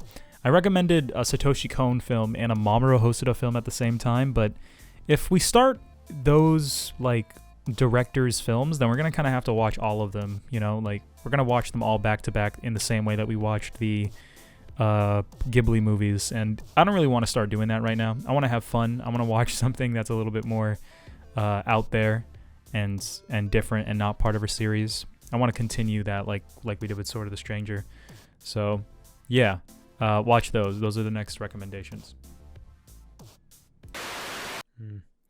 Okay. All right. Those are the 3. You got your tickets for Batman? Comes out on the 5th, right? The 3rd. Yeah. Well, the 4th. I haven't got them yet. Yeah. Buy him, homie. I'm seeing it on Tuesday. So. Okay. I will have everything done early. So, I would like to get this one done by next weekend if possible. Like, I would like to do the call by, like, what's today? Not this weekend, but next weekend. So, like, if we could set a date now, that would be pretty good. The 5th. Oh, well, or the 6th, but I don't know when you're going to see Batman. So, if you could see Batman, like, on the day it comes out, that would be beneficial. But I understand that it might take you a while to see it. Whew. Man, I look tired as fuck. Yeah, I'm really tired. Yeah. Yeah, I'm sorry for being so late. This is the only time I could do it. Yeah. I appreciate you managing to do it so quickly, because based on the schedule of like when I have episodes scheduled to come out. This one is supposed to come out on Friday. So this is like the most last minute that we've done it with the schedule. Usually we do them like hella in advance. So I have like them booked like earlier, but we've been a little behind schedule because we took that like long break in January. Mm-hmm. Yeah, so hopefully this month we can get back on track by banging out some movies. When does Jujutsu Kaisen come out? I literally just clicked the site and I like wasn't paying attention. March 18th, which is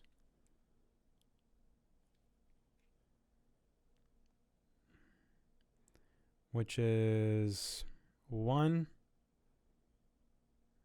2, 3 weeks from now.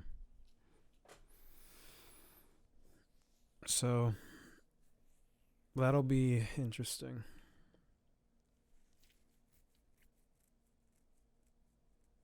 Right. Yeah. Those are the 3. Yeah. So have you been busy? So for me, get sleep. Oh, get some sleepy. Okay, I guess I'll go to sleepy too. I haven't like talked to you in such a long time. Next episode, we gotta have a ramble section like we usually do. It's been too long since we've done one of those. We've been talking about too many things. The current state of gaming. Say again. What'd you say? What did you say? You want to hear me ramble about the current state of gaming? Yeah, I missed that. Please. Do you want to? Not now. I'm too tired. I literally can see rainbow on the screen. Is that rainbow? Oh no, yeah. Oh boy. I'm a fucking Platinum 2. Oh wow. You don't know what that means, but this is blood, sweat, and tears. Oh. Yeah. I'll tell you one. I'll say one thing. So you know how Rainbow is like a 5v5 search and destroy type thing? Yeah. Next season they're adding a team deathmatch to the game. Oh. And I'm super excited because this game has 0 aim assist, right? So that automatically makes the game hard. So team deathmatch is gonna give you a chance to like shoot people and not like die. Like, you know how you die, you fucking get out for the whole round. But now, like, it's not gonna be ranked though. That's gonna be for fun. No, it's not ranked. It's literally called warm up. Oh. So. That's cute. That's fun. I'm only gonna play warm up. Like never gonna play the normal mode. That's funny. Yeah, it only took 7 years to add. Have you ever played any of the other rainbow games? Nope. Oh, okay. I always play the other ones, and my connection to the other ones is like really strong. So when Rainbow Six did its own thing, I was like, because Terrorist Hunt is like a main thing in the other ones, and it's like an afterthought in the new one. Yeah. So, but it's not even called Terrorist Hunt anymore. It's called Training Grounds. Oh my God! Don't say that. You're gonna make me cry. Terrorist Hunt is so good. All right, I know you're tired. This was a really good call. Yeah, I enjoyed talking about all these things. Yeah. Even though I'm really tired. Yeah, I gotta go fully coolie real quick. Go to bed. Fully.